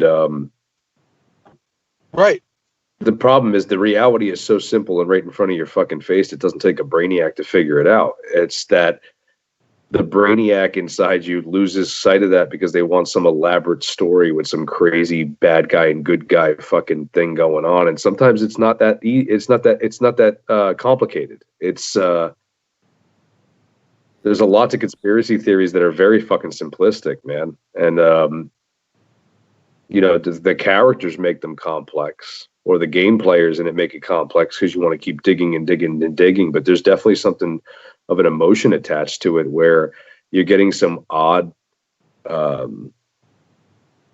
satisfaction in being able to question everything. And I think that by questioning things, we're going to come full circle psychologically. By questioning things, you're being validated by the people that you can correlate with and be like, that's fucking right. You know what I mean? Like, it's mental masturbation. It's just, it has the same exact effect. It's sex, but it's not sex. Yeah, well, and think about it. When you, you know, we make fun of the people that sit in their parents' basement and come up with YouTube videos and crazy conspiracy theories and shit. But now everybody's that person living in their mom's basement because they're trapped in their fucking house. So now stupid will definitely go further than it used to go. And people will start, you know, they start losing their shit after 7 weeks of being in quarantine. They'll start believing any fucking thing you tell them. And I'll tell especially you, in time to watch it, man. That's the scary part, is that anybody's looking for something to entertain them right now. And they don't know the difference between satire, though, and reality. When people get fired up over a conspiracy too, it's like a mental illness that's on total fire. And I've seen it happen on Facebook where people are just sort of following along with something normally, and then the next day it's just like, oh shit, like, and you can actually feel the fucking fever coming through the Facebook post about what they've figured out, you know? Oh, you know, it's funny. That's like I wanted to ask you guys what your opinion was on the dudes in Michigan. the fucking militia dudes in Michigan, and the I don't So know I'm if a Michigan's justified to be. Well, hold on. I'm sorry. I retract my statement. Never mind. I apologize. what do you mean? So let's talk about Michigan for just a second here. Number one, if you want to talk about, first off, oh my God, this is where things get really twisted, because we're talking about conspiracy theories, and anything, and conspiracy theory is one of those words that gets thrown around conveniently sometimes too. If you explain something that's too complex, or if you start digging into the complexity of something, even people that believe conspiracy theories will start telling you that you're a conspiracy theorist or what you're saying is nonsense. The truth is, behind the Michigan thing was there was big money behind those protests. There were people who served, who would have had their interests served based on how those protests looked against their governors and their mayors. And big money went into that. We're also talking about the Proud Boys being there and white supremacists being there. I don't know when the fuck everybody thought it was so fucking fine to fly a goddamn Nazi flag in this country, by the way. But the other thing that bothers me too is that in the news right now, you have an unarmed 25-year-old black man out jogging and gets gunned down, and it takes 74 days to arrest somebody. You take these guys and you send them to the buildings where government officials work, armed to the motherfucking teeth. And armed for what? Like, what are they armed for? Like, nothing that's going on has anything to do with violence. So, like, it was just dick waving is all a lot of it was. Yeah. Rick, the funny part about what you just said, right? So two parts, and then I want to hear what Stones has to say about it. But here, my first point, right? My first point goes along what you just said, right? Who else in this country could go to a building of government employees with AK-47's tactical gear, dressed in camouflage, with multi-clips, like as if you're some higher form militia, and show up and stand on the front of the motherfucking Capitol building, bro? Are you out of your fucking mind? Could you imagine if they were Middle Eastern? If that crowd was Hispanic or black, they're dead. They would be shot dead. There wouldn't even be a standoff. Now, my second point is, and this is the funnier part, as a gun owner, I own guns. I enjoy shooting guns. I have guns for protection, but I just don't mind owning guns, and I believe in people's right to own weapons. But I also find uber tactical guys in that regard comical. These guys show up at the Capitol building, dude, right? In brand new fatigues that they just bought from fucking Effingers or Sports Authority or wherever. They've got multi-clips, smoke grenades, everything you could buy just a hat. They could not fucking wait to wear all the stupid shit that they'll never need to wear out to the Capitol building with their straps around them so they could wear, like they're going on ruck marches. Like they just showed up with 40-pound fucking bags with an AR-15 with their tactical glasses, and on top of it, face shields. You're so proud of what you're doing, but you don't want to admit that, one, you're nervous about the virus. Two, you don't want to show your face. So you're up there, hardcore patriot, with all of this tactical fucking bullshit. What are you talking about? Yeah. These same guys who fucking burn Colin Kaepernick jerseys. Sitting on a shelf and they've been cleaning. That's what I'm saying. That's not. Oh, you're talking about. They've waiting for this day to show off their shit. Yeah, they want to show off what it is. That's exactly what it is. So what you're talking about here is, look at the $10,000 worth of bullshit I got. Right. This is what happened. So he just said it, bro. He just said that was their Comic-Con. That was our Patriot. Oh my god, 100%, dude. 100%. They cosplayed. I would love to know. Honestly, I'm not being a complete dick here. I am. I would love to know, out of all those dudes protesting with their fucking multi-fucking tiered rifles, how many of them served in the military and how many of them have a pipe dream of one day Here's a question So for you, hold Rob. on, How hold long on, do you Stones, think hold on. it's I'm gonna trying be to get before this out. Let me somebody get this shoots? out. Hold on.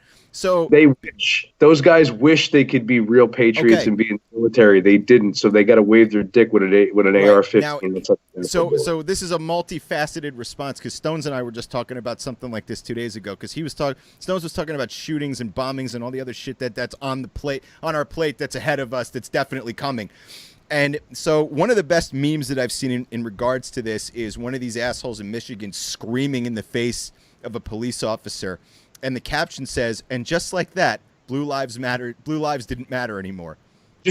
And I think that meme is absolutely perfect because what you're seeing is They're in the car. the No, problem, no. the problem with a way. lot of these right-wing protesters is that they can't help but constantly show their hand. And that's why nobody ever fucking believes in anything they say or do. Every single thing they do serves their most primal purposes. So when they're screaming Blue Lives Matter, it's because they don't want black people to fucking feel safe here. If black people feel too safe, they start moving into their neighborhoods. And then what the fuck are you going to do, right? Now it's against them. Now suddenly the police are the fucking enemy. You know what I mean? So they constantly just show themselves as ignorant, racist, and they have some primal thing inside of them they're constantly trying to protect. On top of that, you're also looking at people who are like, they're like military and cop fans. They're fanboys. They can't really do it, but they're going to go out there and show you. Now, I look at some of these people standing out there, and I go, so let me get this straight. If the end of the world begins and the military is deployed on us, these are the fucking frontline motherfuckers that are going to stand here. The amount of these fucking guys who look like they would run out of breath after running the first 5 feet is a little bit mind-boggling to me. Like, you fucking idiots are not going to stop. Like, the military could incinerate your skull from space down an air vent and not even burn anything on the way down. And your archaic cave AK-47 is not going to do anything except for when you're falling down from having your ass kicked and you accidentally shoot your friend next to you. Like, these are not the... It's strange, man, because I feel like there's deep military-like cells that don't show their face that are ready for that shit. And then you have the fanboy Comic-Con group that's on the surface, and they're the ones who are out in fucking Michigan. Just like you said, it's their Comic-Con. They get to go out there and play dress up and exercise their rights that they don't need to do. Dude, it's like somebody showing up to a cosplay fucking, festival. Look at me with my 10 grand in weapons and my tactical gear that I'm going to wear. That if you ever had the balls to do that, you would have signed up for the military a long time ago, dude. And Like, I've known people in the military who would kick the motherfucking shit out of 10 of those assholes at once, even if they were armed. it's full. Yeah, I mean, what happened to the element of surprise? I mean, if they were going to do anything. Patriotism. Yeah, I know. Who are they going to jump like that while they're all tripping up the stairs? Could you imagine those guys trying to run up those stairs? They get heavy up. They be like, all right, wait, everybody wait. Everybody hold on a minute. Who's got a cigarette? Ooh, piece of candy. Ooh, piece of candy. Ooh, piece of candy. Come on, man. These guys aren't military. Fucking clowns. Clowns, dude. That's what they are. 3/4 of the people I know that are military don't even like the fucking government. They're not. That's what I'm saying. But that's what's getting really confusing about this. These guys out there screaming at the police right now are the same guys that were screaming Blue Lives Matter when police were killing black people with total impunity. It's just whatever serves their purpose. Like the conservative base to me has just become, and I'm not saying Democrats aren't problematic. I've made that abundantly clear on this show that I don't take one side or the other, not because I think one's right some of the time and the other isn't. I just think they both believe in lists of bullshit. But this party in particular and these voters in particular will do or say anything that satisfies the world in their view.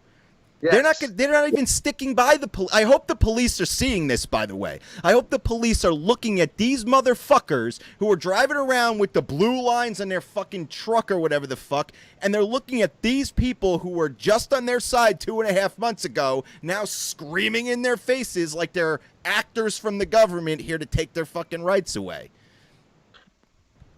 What? Is this based on your point that you said, in terms of Republicans and Democrats, is this not right now, right fucking now? Let's just jump to what fucking September and October is going to look like in this country. Oof. Is this not the most embarrassing election cycle you have ever seen in the history of this fucking country? So I always say that I can't imagine a time in my life that was worse, that could possibly be worse than the Bush years.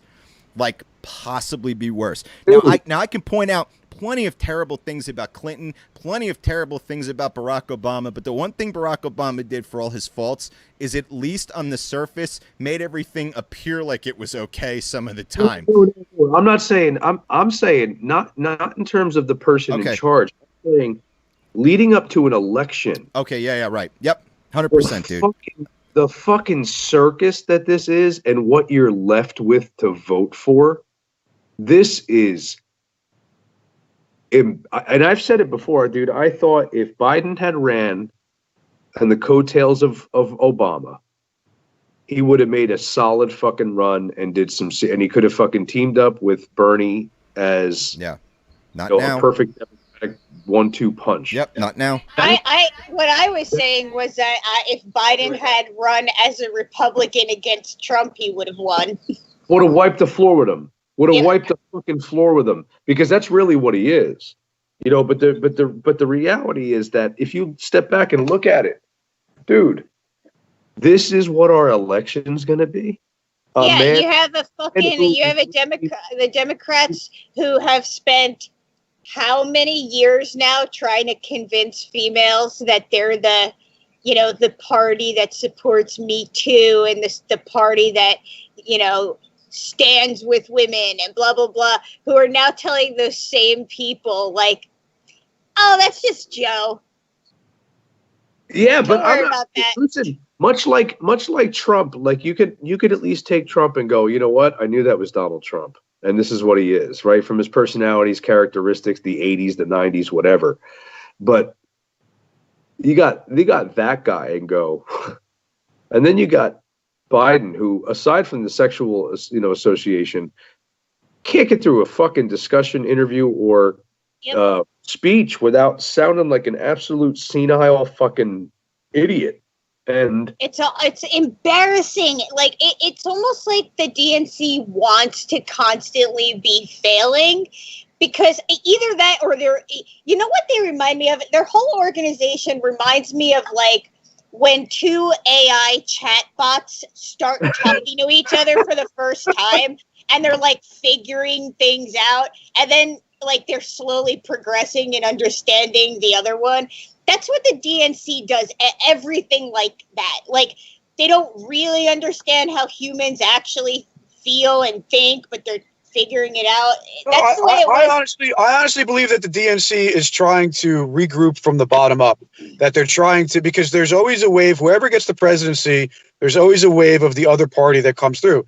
Just like when, so Trump was elected and Republicans had the House and the Senate, and then what happened? The blue wave came through the House, and now the Democrats are in charge of the House, and then after this election, the Democrats are going to try and capture the Senate, and then they're going to go after a serious presidential election. It's just they're just regrouping. They know in the longer term how these cycles pan out, because what happens is if they get a Democratic president in now, then they're going to lose all of the seats that they've gained on the House and whatever they've gained also in the Senate. So that, this is a regrouping period. They took their licks from the Clinton and Obama administration, and now the Republicans are now here, and then it's going to go back. It's just a stupid back and fucking forth. That's all it is. Comments? Comments, yes. And maybe by the end of next year. Yeah, let's see here. Let's see, where did I leave off? Gregory Schwartz in the chat. Brooke is in the chat. Start, can you mute that?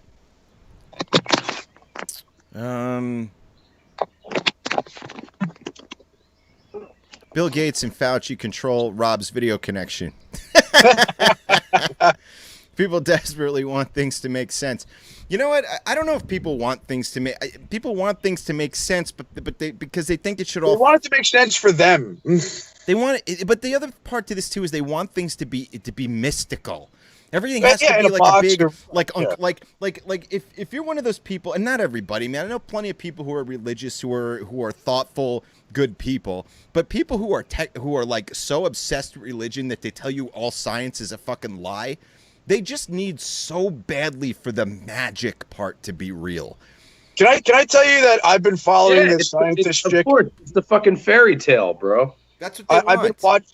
I've been watching this scientist chick just attack everybody who's like putting misinformation out there, and she does it with such precision that the more I read of her shit, I'm like, this girl is getting hotter and hotter in my mind. Just because they're fucking Stones. That's not very progressive. You're not being very progressive. That's very sexist, Stones. Yeah. Is it? I mean, it's honest. I'm liking her brain. It's her brain that's what I'm attracted to. I've had a nickel for every time I heard that. It's her brains I'm attracted to. They look so nice when they're sprawled out all over the floor. Let's see here. People desperate on things that make sense. Until the shit hits their doorstep, even not just conspiracy theorists, but people who think this is just the flu and no big deal. Roy from Siegfried and Roy just died from COVID. Cops aren't even stopping crimes anymore. Yeah, who the hell could blame him, man, for what they get paid? If you're a good cop and you get paid and you got a family at home and you're like, you know what, fuck this. You're speeding a little bit. I don't give a shit. Double standard, wannabe military whackers. That's what John Frages said. My mom is in the chat. What's up? Let's see. Not even real guns. A lot of them walk around with airsoft. Wow, is that? I wonder if that's fucking true. I can't. Look, the world is so fucked up that I don't know if that's a sarcastic statement. Like, dude, the world is so fucked up right now that the United States government just came out and admitted that UFOs are real, and no one gives a shit at all. No one cares even the littlest bit, man. That's how fucked up it is. I wonder if they know that most people in the military think they look like absolute idiots. Taylor, I hope that that's what's going on. I would like to think that people who've actually served in the military look at some of these guys and go, "Yo, come on already. You guys aren't it."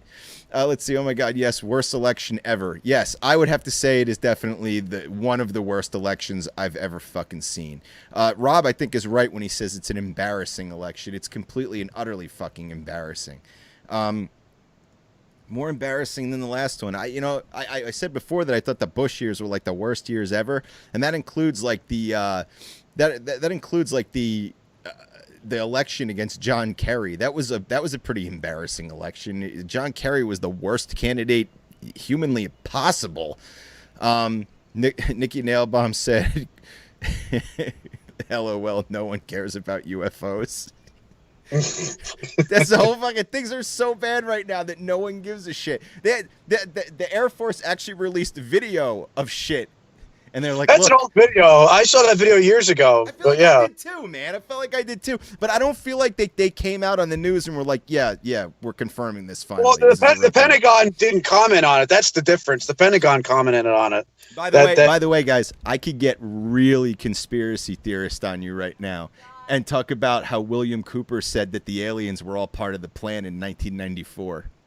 In 1994, in Behold the Pale Horse, William Cooper wrote that the world leaders were going to stage an alien invasion in order for the one world government to take hold.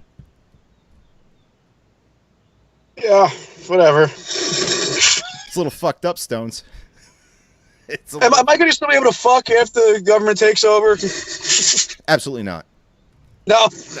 Well, then I got a problem. No. Now I'm upset. You'll be able to get like a hot Not- droid. Not that I'm fucking right now, but like, Sure. I'm not being able to. Sure. Wouldn't having a hot droid be so much better, though?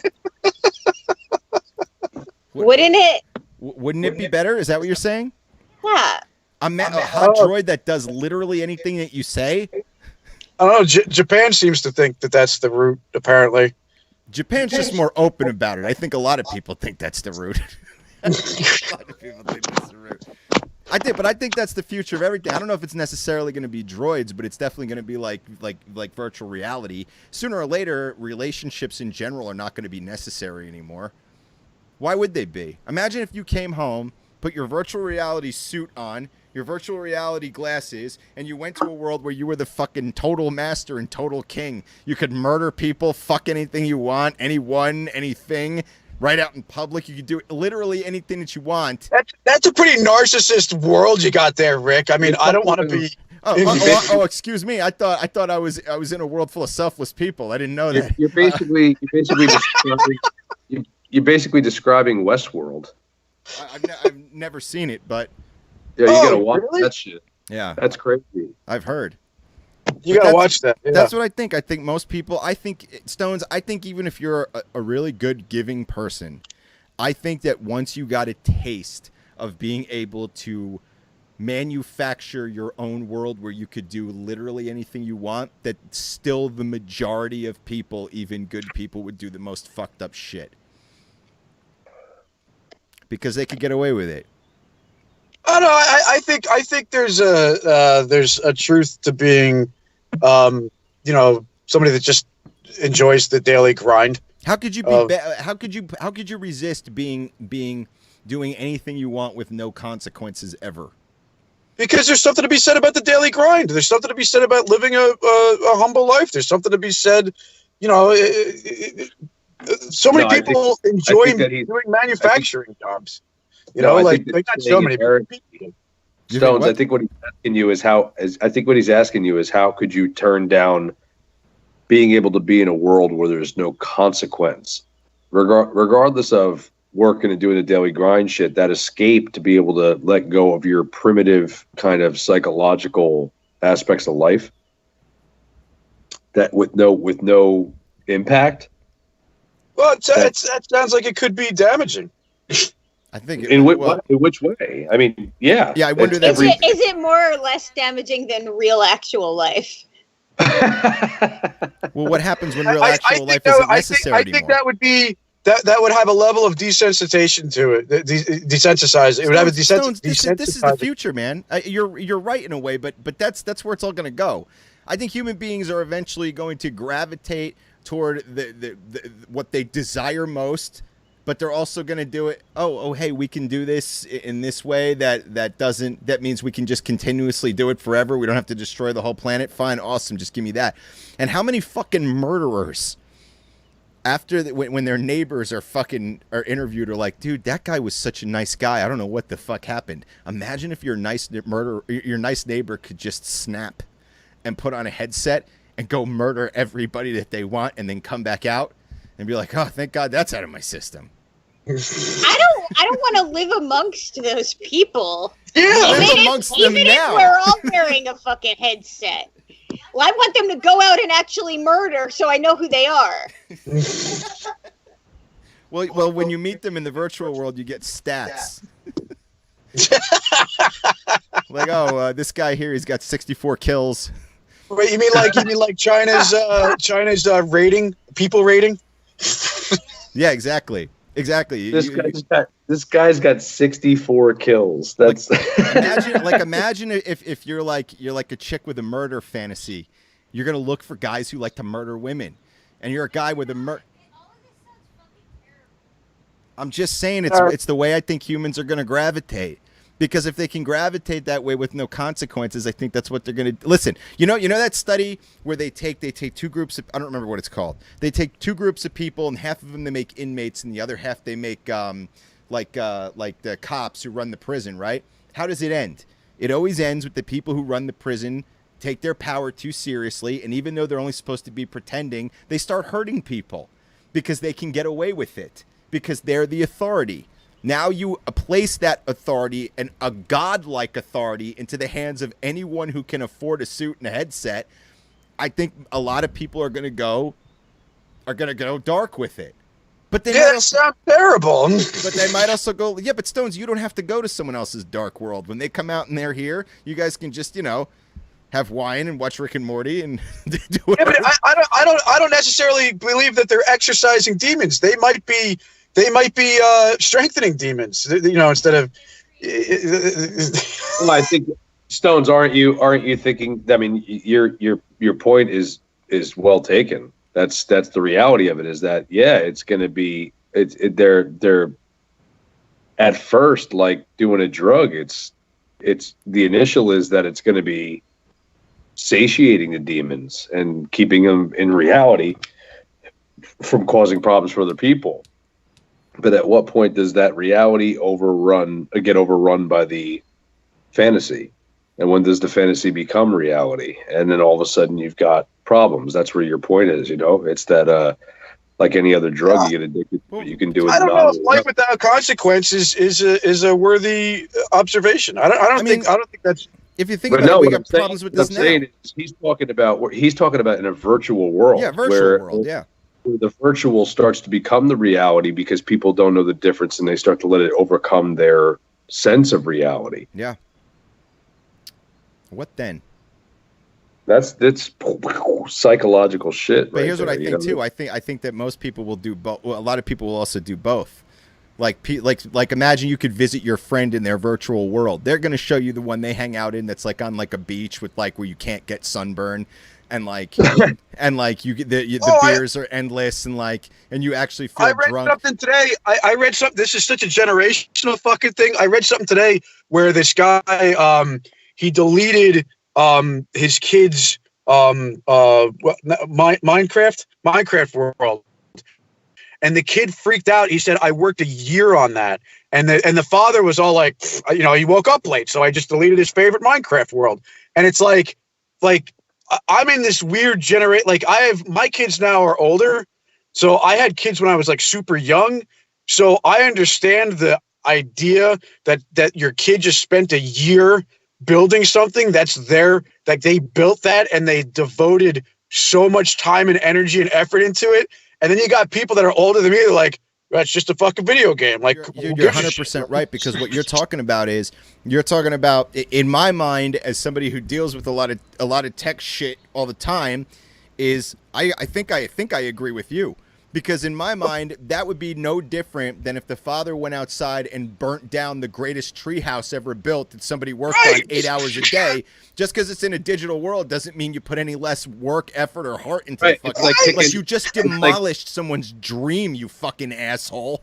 Right, it's like kicking a Lego structure or a sandcastle down in front of a fucking 4-year-old. Yeah, man. Yeah. Now imagine you're 40 years old and your Lego structure takes up 3 city blocks, and now somebody gets mad at you and they start punching holes in that shit. You'd be pissed off. You'd be pissed off, man. But I don't know. No, the problem is you do. The problem is you do know. The thing is like, yeah, but we're also talking about the same generation. Like a couple of months ago, I brought this up on Awesome Talk when we were all actually still here.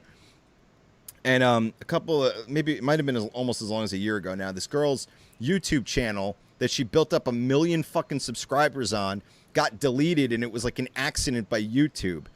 And the headline was, YouTube star upset she may have to get a real job now. And I don't know what the follow-up was, and I don't really care. But the mindset that you don't understand that running a successful enough YouTube channel that gets 1 million motherfucking subscribers, that's you running a small business that's becoming a medium business. That's your every fucking day life. Doing that and building up that 24 hours a day, baby. You got to put in 16, 18, 20-hour days every fucking day to get. And you have to be multi-talented. You have to be good in front of the camera. You have to be able to edit your own videos. You got to understand licensing and all that other bullshit. It's not just right. Dude, I just talked to Sarah about this before. It's like people who have a problem, older people who have a problem with electronic music, whatever the fuck that means now. All you do is press a button and you have a hit song. No, you fucking don't. That's your perspective. You see it that way, but you still have to be able to use the stuff, write the song, make a beat people want to listen to, be able to write a song people give a shit about, sing and perform the fucking song, and you still might suck when it's over. You hit a note with me though there, Rick, with the singing part, because the autotune shit. I don't know. There's something to be said about the sound of an actual piano, and there's something to be said about a singer who actually sings and doesn't get autotuned all the time. Yeah, but there's also something to be said about the other way too. There's something to say about all of it. All of it is just the manipulation of sound. You still have to be able to manipulate sound in such a way that people who listen love it to the point where you're able to make money from it. Right.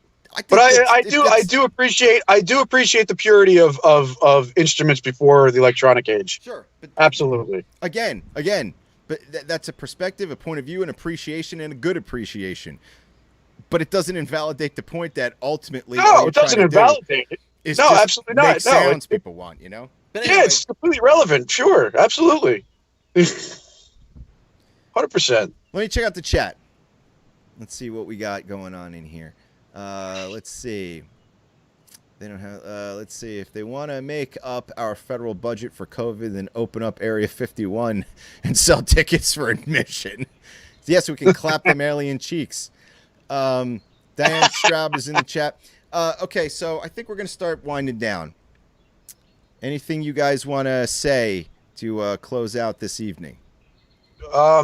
Everybody who is feels exhausted for fighting their friends that are posting misinformation like Plandemic, please don't stop fighting them, because they need to be fought and they need to be stomped out, because they're going to be the ones that are actually going to create a dangerous situation for the masses. This is not a concentrated issue. This is not an isolated, this isn't like somebody coming up with a conspiracy theory about something as isolated, and I'm saying isolated, as the World Trade Centers. You know what I mean? Like, this is something that is dangerous and can affect other people. That, it's too fucked up. The numbers aren't near where they're going to be yet. They're not even fucking close. Yeah. Hopefully I'm wrong. Hopefully we all had this fucking thing. Like some denominators are possibly suggesting that the majority of us had this thing already, or that some type of treatment or some type of vaccine is going to come out. But until that fucking data comes the fuck out, fight these motherfuckers that are posting this bullshit. Just keep fucking fighting. Fuck these people. They got to be they either need to be they can't. You can't let that grow. That cannot grow. Rob, anything you want to say? I mean, all I can do is add to his sentiments. More so, I'm more concerned with people just, stop living in a world where you think because you question everything that you're all of a sudden a mega informed person. This is, you can question things, but you have to understand that there are people that get paid to spend their lives investigating, doing things. They spent their lives well before they're making a salary to look up information and share it with people. And that whether you believe in real knowledge versus fake news all the time, there are people out there doing their best to share reality with you. And, it's terrifying. It's scary. It's scary to live in a world where, because of political affiliation or because of those things, you get discredited or credited, and you're automatically dismissed because of something that you believe in or a thing that you say that does not agree with the agenda of the people that you believe in. And, I've had to turn my social media off because of that shit. I just don't want to look at it anymore. I'll share shit. I'll go back and forth with people. It's really disheartening to have people talk the way that they talk. But the reality is that I can't do it like I used to do it, because the amount of people that talk about things that are just, it's like, oh my God, just shut the fuck up. There's a certain element of understanding things and wanting to look at things, but just to share shit. The world we live in is terrifying from an intellectual standpoint. And it's because of this. It's not this podcast but I mean, like, it's because of the internet. It's because of the ability to access information and not have a background in how to decipher information or objectively think about things. It's critical thinking is shot. Norway actually they teach in their schools how to decipher, news articles and what's bullshit, and how, like they actually have classes. I don't know if that's a good thing or a bad thing, but they actually do teach their It's kids. a good thing only. It's a good thing only. It depends on what government is giving the agenda, I guess, right? Well, I'm telling you right now, out there, they've got a good education system. Right. Norway does. Right. I'm just saying, take a note from their page, I would guess. But like, I would imagine if China had the same thing, well, this is how you decipher bullshit news articles, it'd be a lot different than the way Norway is doing it. Yeah, well, if that's what was going on, we wouldn't call it deciphering bullshit articles. We would call it something else. Right? Like, if that's what they were doing, we would call it, oh, they teach their students how to learn wrong. So, how to think opposite things. We wouldn't call it, critical thinking. In New Zealand, we call it critical thinking. That's why every time somebody comes from New Zealand, they're good at everything. Well, they are, aren't they? They are. Like Flight of the Conchords. Steve. What kind of name is Steve? Steve. We don't have a budget like Crowded House. Because I'm the hip-hop-opotamus. My rhymes are bottomless. And the rhinoceros. Sarah, you got anything you want to close with? Well, I don't know. I can't. There's no point in repeating it. At the end of every episode, we just tell people to stop being fucking stupid. I mean, so far you can look at the news and see that nobody's listening to us. On a quick question for all of you: have you guys seen the new Rick and Morty? Of course. Yeah. It is the most incredible piece of self-trolling I've ever seen in my entire life. I haven't fully unboxed it yet. I have to watch it a few more times, at least a few more times, to even understand what the fuck they were doing, because they did so many things in that episode that I'm not sure if it's good yet or not. But I know. I'll tell you, for the instant humor of it, it's fucking hysterical. For the mind fuckery, it's hysterical. But it's definitely something you have to watch 2 or 3 times before you're like, oh, like so much shit happens in it. Where I didn't like when the end of the episode happened, I was so enthralled in it the whole time that when the I thought it was the introduction. I literally said to the kid I was watching with, I thought the episode was just starting. Like that was all of the preliminary shit because I didn't realize a half an hour went by. Like I was like, what just happened? The writing is completely Shakespearean level genius. It's that good. The fact, like that last, I don't want to give it away because there might be people who haven't seen it yet, but it was. You can't even say. Well, I mean, what do you say about it? You can't. Like, what are you going to give away? Every time something happened, you're like, what? It just goes to show that you can write something that is endlessly complex and have it still make total intellectual sense. Because like I was like Sarah was too. We're big Lost fans. And I've gone back and watched Lost again, and I have a deeper appreciation for it now after going through a phase of time where I thought it was the worst ending in history and it's just too full of holes and shit. But it is full of holes and shit. It is problematic, right? Rick and Morty figured out how to fucking do things like what we're watching right now. And like, there are no holes in it fucking at all. They figured out how to do a show where you could do literally anything that you want anywhere in any conceivable universe, and it all fits together and makes sense. It's perfect. It's like Doctor Who, I think, is that perfect, maybe. Maybe Doctor Who is that perfect. But it's so complex. Yeah. And that last episode, the way they broke... That last episode was self-trolling, trolling fans, criticizing themselves, and making a whole fucking joke and mockery out of their own process as well as appreciating it. It was the craziest shit I've ever fucking seen, dude. It's pretty nuts. Oh, there's a comment. I just spent an hour explaining to my father that hold on, I can't see. That wiki is an unreliable source, and he called it indoctrination and a conspiracy theory. Wow. Wow. I gotta tell you guys, a little daunting here. I'm sitting out here, and it's just the most cars I've seen in my neighborhood at this time of night since this quarantine started. Are you in a wooden box that you built for yourself? No. Yeah, he lives in a coffin. He now. lives in a coffin now? No, I'm doing a roof tomorrow, and that's the piece of plywood that I need to do the roof. Is it over you, or are you on top of it? I'm underneath it. It's That's being just kept out part of the of his weather. hat.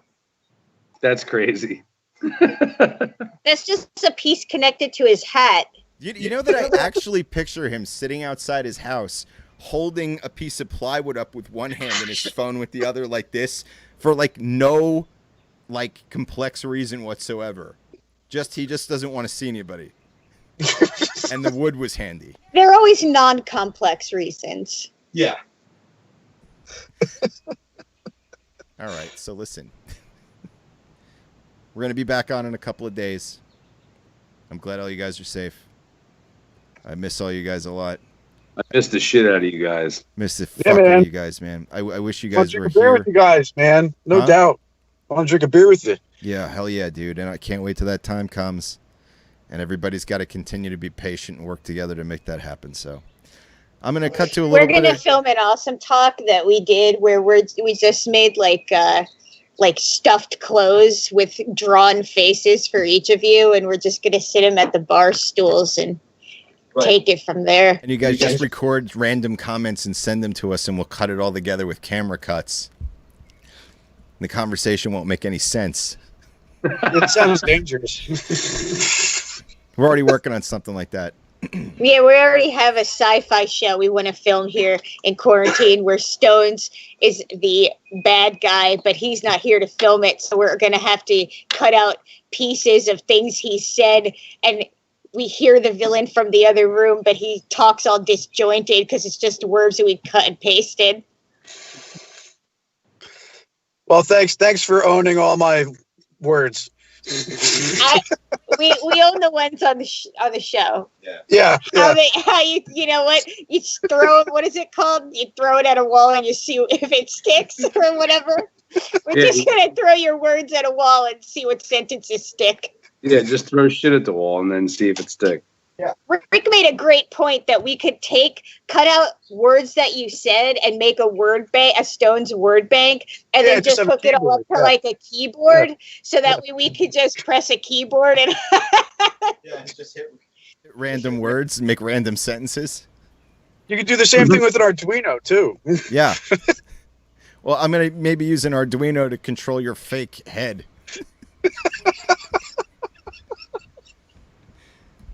I don't know. All right, I'm going to cut to some content, and we're going to close the night out. I want to thank everybody who watched tonight and everybody who talked to us on the regular show and on the chat parties, the watch parties. I mean, if you're in the watch party, please go over to our main page and definitely like the page and spread the show around.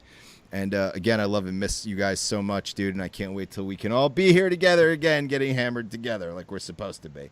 No doubt. So I'm going to cut to some content, and we will be back live again probably within the next few days. And I'll talk to you guys soon. Yeah. All right. Later, man. Later. good night.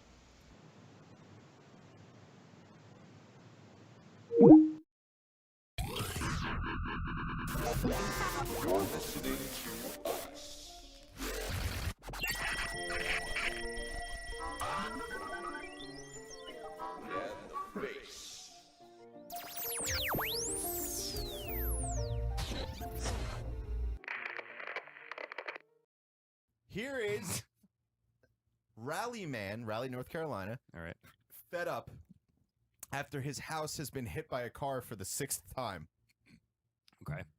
At what point do you finally put up a steel wall on that particular side of your house Like after when the fourth car hit, I'd be like, oh, come on Or at already. least make a wall out of all the smashed cars. Yeah, right. Like, Yeah, pile right. them up Pile as them a up, right. barrier. Or don't build your house in the middle of the road. Yeah, fucking idiot. Yeah. So yeah, for the sixth, I mean, imagine like every night you sit down to watch like, Friends or Yeah. How I Met Your Mother, and you're just like, is tonight the night? And like, the car is it- just crashes and into your yeah. living room. And you're like, oh, fuck again. Nobody's coming to visit. Yeah, no one is ever gonna have dinner at your fucking place ever, dude. Just Ever. don't sit right there. Yeah. You're fine. Yeah. Just stay on the second floor. This story I feel like you guys are gonna be a little blown away by. Trucker found love by texting numbers scrawled on a toilet wall, offering a good shag. A good shag. My goodness. Yeah, yeah. So this guy sat down, I guess, to take a dump at a truck stop. He took a chance on love, really. Truck dumps. Yeah, he took a truck dump. He took a chance on love. So that's an actual thing? People still do that? I guess For a good people time still call? do that. Yeah, right. It's still a thing because he was able to text to the number. That's crazy. And she says that what she tells family members and stuff is that she got a text by accident. But I guess now it's all out in the open. You know what I mean? So She what blew happened? somebody Was well. he like, hey, is this true? Like, Yeah, right. Like, what do you? How Are do you gonna show introduce me yourself? a good time? Yeah. Hey, I'm sitting on its toilet. like how do it you says go I weigh from 180 one pounds. to the other? How do you get from like accidental or Yeah, right. or weird creeper? Because you're definitely to, taking a let's- dump. We're in love now. Let me just tell you, you're taking a dump at this point, too. and there's a way station Yeah. involved. Yeah, right. And you're like, yeah, hi, I'm at a truck stop. I'm taking a big shit. It's probably the best one of the year. It's a trucker dump, too. And I'm taking a chance. Right. A trucker dump is a lot of Red Bull beef jerky. Speed. Speed. A lot of Yeah. no-dose. Right. No-dose is definitely legal speed. Yes. And what's that drink we used to drink back in the day that was like fuck, what was it called? Jolt Cola. Yeah, right. We used to drink Jolt Cola back in the day. That was the original Red Bull. Was Jolt fucking And wasn't Cola. it like it didn't have any more caffeine than coffee? Like it was Right, basically that the was the exact same claim. thing. That was the claim, except when you drank it, you became all coked up and started seeing colors, and you're like, oh, all right, this is definitely not like fucking coffee. Yeah, Just no scaling doubt. the side of a building. Yeah, right. It's so good. It didn't taste great though. It always tasted flat. To me. Yeah, it was gross. It was like Tab. Yeah. with like an extra jolt, Yeah. so to speak. So to speak. Yeah, An extra lightning bolt. yeah. Sarah, what you got next? Let's see. I could put one out there if you're looking. Yeah. I guess. All right. I don't know. I have them. I mean, I'm looking right at them. I I'm just don't like, know if don't you talk guys about know this. this. Russia. I know, Sarah. You got the Russian ladies. Okay. I have no shame. No shame. There is a Russian mosquito festival. The more bites, the better. Wow. This is the worst thing I've ever heard. Yeah, just a bunch of people standing out there getting Zika and Lyme disease. Yeah, Jesus Christ. In a fucking field. And this lady was awarded a ceramic trophy for 43 bites. So you don't get them. You show up with the bites, or you get bitten while you're there. Well, at this weekend's Russian mosquito festival let in the me know. town of Berezhniki, Sure. it sounds like Klingon. 9-year-old Irina, 9-year-old Wow. Irina Ilyakunina won the. You guys are never going to believe this. She won the quote unquote tastiest girl category. Great. With 43 bites. She got sweet blood. Yeah, to show for going berry picking in the forest with her mother. This So sounds her- like the beginning of a fucked up fairy Yeah, tale. really. Yeah. Yeah, it sounds like child abuse to me. Honey, look, you're going to win that trophy this year, whether you fucking like it or not. Now strip down and walk through the field slowly. You're And gonna get pick your berries. Yeah. Get your ceramic trophy and bring it home. Yeah, we want to put Like, this up how for the much whole is that family. fucking thing worth? They Yeah. got it at, like, the Russian Dollar General. Yeah, right. And then they etched in the award name like themselves with like a No, piece of they metal. just took a label maker and then stuck the tape. It's like that ugly blue. Yeah. Now they said that they've seen a little bit of a fall off for the mosquito festival because of the Shocking. rising Yeah, Zika I virus. can't believe why. And the Wow. Zika virus, like the Zika virus is a little bit bullshit. It's a little bit bullshit. Like when Lyme disease is traveling Oh, at well, a million yeah, sure. people a year here, and the Zika virus, lives in your sperm for 6 months. You might have a pinheaded kid. You might not have a pinheaded Right. kid. Whatever. Just don't have. First of all, you shouldn't be having kids anyway. The world's falling apart. We're cascading into That's fucking true. chaos, economic destruction, and lunatics are running the planet. Probably a bad idea anyway. Just throw more kids at it. Yeah. Let's just have more. Fuck it. Let's just keep piling them on. Earth is really loving this. I wish we could stop. I wish we would. Well, hopefully the mosquito festival is here to slow it down. And if anything's gonna do it, it's the goddamn mosquito festival. It's a It's the goddamn Russian Yeah, mosquitoes. yeah. It's the fucking mosquito festival mixer. Is what it is. Yeah. Mosquito mixer. I can't believe you have to. That's yeah. I don't know. I think at first I pictured you go there to get bitten. Like Yeah, they just had like that's what I did, yeah. swarms of mosquitoes, and you just stand there and get Yeah, and you all eaten stand alive. around and you're like, come on, which one do the mosquitoes like best? Hey, everybody, I'm the most popular one. You But can't even see me under all these mosquitoes. implies that they do stuff like weird home remedies that they think is going to attract more. Like Right, they yeah, yeah, probably right. eat certain foods. Yeah, right. Like It's like when I had a staph infection under my arm once, and my ridiculously stupid stepmother thought that putting cabbage under my arm was going to cure me of the meanwhile my body's being ravaged. She's also Russian. She was also Russian, And it's so cabbage. You're lucky so there she you go. didn't like take out a jar of mosquitoes. exactly. So Like, this is a little kismet they'll here. It's sort of they'll you just suck borscht the and, like- infection right out. yeah. I'm eating borscht like a motherfucker and like covered in mosquitoes. Are you sure this is gonna work? You're Eat gonna your win the beets, shut ceramic prize. Ah, Yes, fuck it's yeah. gonna work. The Prince of Mosquitoes. Like, Yeah. I'm pretty sure our paths Yeah. sort of Yeah, they call me the mosquito prince. look at all of Prinsky. my ceramic Yeah, prizes. look at my ceramic glass case.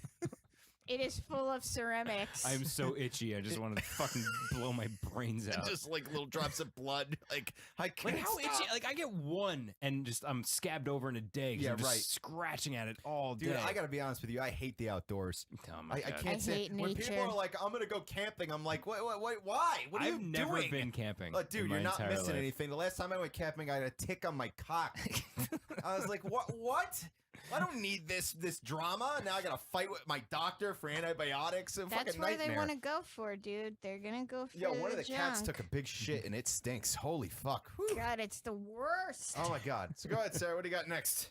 Well, all of my information is not responding at the moment because it won't come Okay. up. So I have just my notes to go off of. Okay. And by the way, I think one day that my notes for the show should go somewhere because Like when you shot don't into understand space. what they're linked to, it's like this is just a short porn and brains, butt plug control anywhere, porn parodies, man sex with goat, Swedes less sex, naked twister mom, celebrity vaginas, police kill birds, green foam art condoms.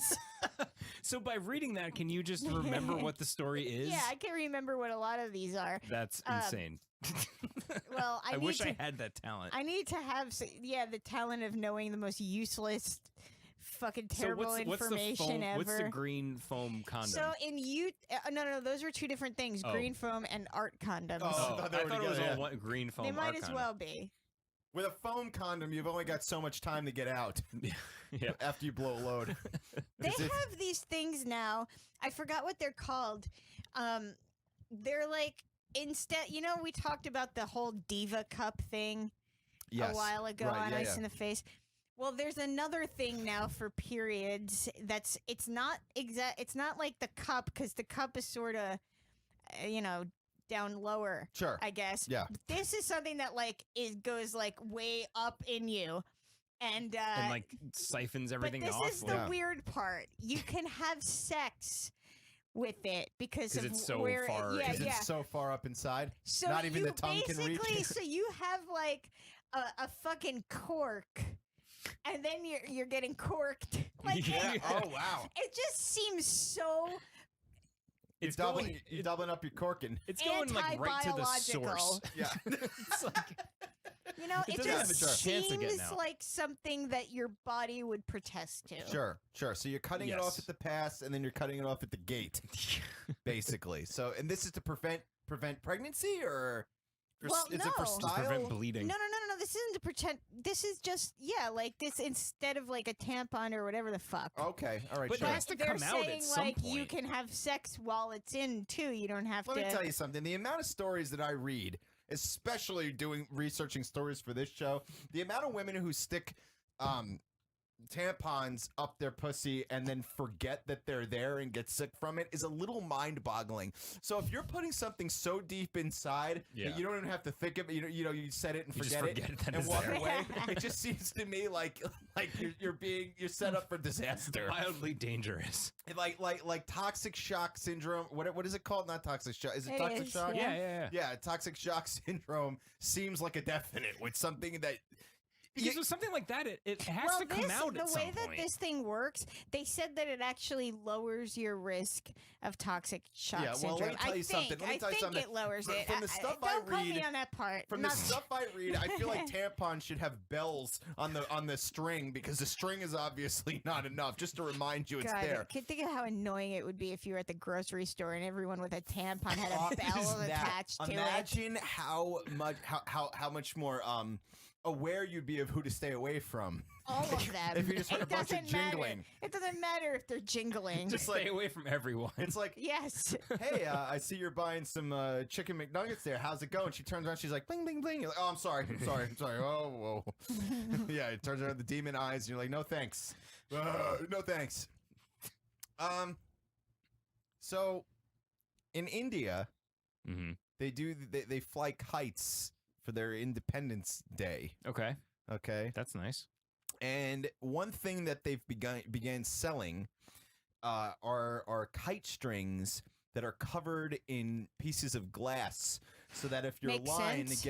gets crossed with someone else's kite string, it slices right through. Nice. But the problem this year is that this kite string slit the throats of 3 people. Jesus Christ. And killed them.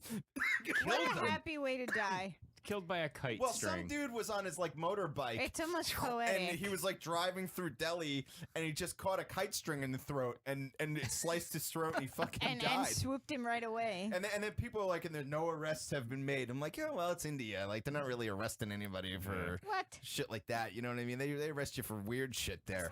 Well, I mean, they can't exactly prove that they meant to cut a guy's head off. Right. I mean, if I can buy it. It was an Right. unintended consequence. Yeah, right, Right. exactly. I'm just trying to be It's the best At friendly the, kite on, the flyer. Friendly bottom fire. of the Yeah, right. on the bottom of the kite package, it says unintended consequences may include beheadings. Yeah, Right. may include jugular veins. That reminds me, I don't know why I remember this, but there was a Punisher comic that I read when I was a kid, and he was the Punisher was flying a kite in Central Park that had the Punisher logo on it, black kite, Punisher logo. That's not discreet. Right. But he's also it had spikes hanging out of the end of it, and I Okay. think the idea was that he was knocking other kites out of the sky. Okay. So I wonder if they got the idea from that Punisher comic. I wonder, too. It's probably Knocking other kites out of the sky. You can't get more badass than that. yeah, right. it. It was probably like the mafia that killed his family. They were also flying They- kites. Fuck Yeah, your right. kites. And he They're just- like, not only do we kill people, but we fly kites like motherfuckers. And you're like, Fucking- fuck you, and I'm gonna beat you, and you killed my whole family. I'm gonna beat you in this kite flying competition. And I'm going to get the ceramic prize. Yeah, you son of a bitch, bastard. I'm gonna be the winner. Yeah. Chicken dinner. Woman robbed, assaulted with potatoes. Good. There's a lot of food-related assaults lately. Well, you know what it is it's not just. It's handy. We're running out of weapons. Sometimes I read things and I just go, I think we're just getting bored with weapons. True. We need a challenge. exactly, because guns are so passe. at Didn't this we point, already you know? have a conversation on Ice in the Face where you bet someone that you could kill with, With a sharpened with potato, nothing but yeah. a potato? Yeah, I said I could kill somebody with a sharpened potato. Yeah, that was on the Chill Side podcast. I Oh, said okay. that because the question was if you were in a zombie apocalypse. I said just give me a potato to sharpen and I'll kill people with that. Because once the potato dries out, it should be pretty Well, stabby. once the zombies dry out, it's pretty easy to get rid of I them feel too. like you can just rip a zombie head off as long as you don't Like get if bits. you have a potato, you just throw it and it goes right into their brain and out the Yeah, other end. they're Like brittle. they're all falling apart. They're not Yeah. robust. It They're dep- not It fucking- depends Yeah. on how far into They're not the death thriving. cycle they've been. You know what I mean? Yeah, sure. Because by the end, they're like really falling apart. I would like to read to you just a few lines of the 911 dispatch and the person in the story. Okay. It's just a few lines. 911 dispatcher. Did they have weapons? Did they display a gun or a knife or anything? Or a potato? Caller. Other than the potatoes, did they have any weapons like a gun or a knife? Oh, no, I'm sorry. Caller. They took my potatoes and threw them at me.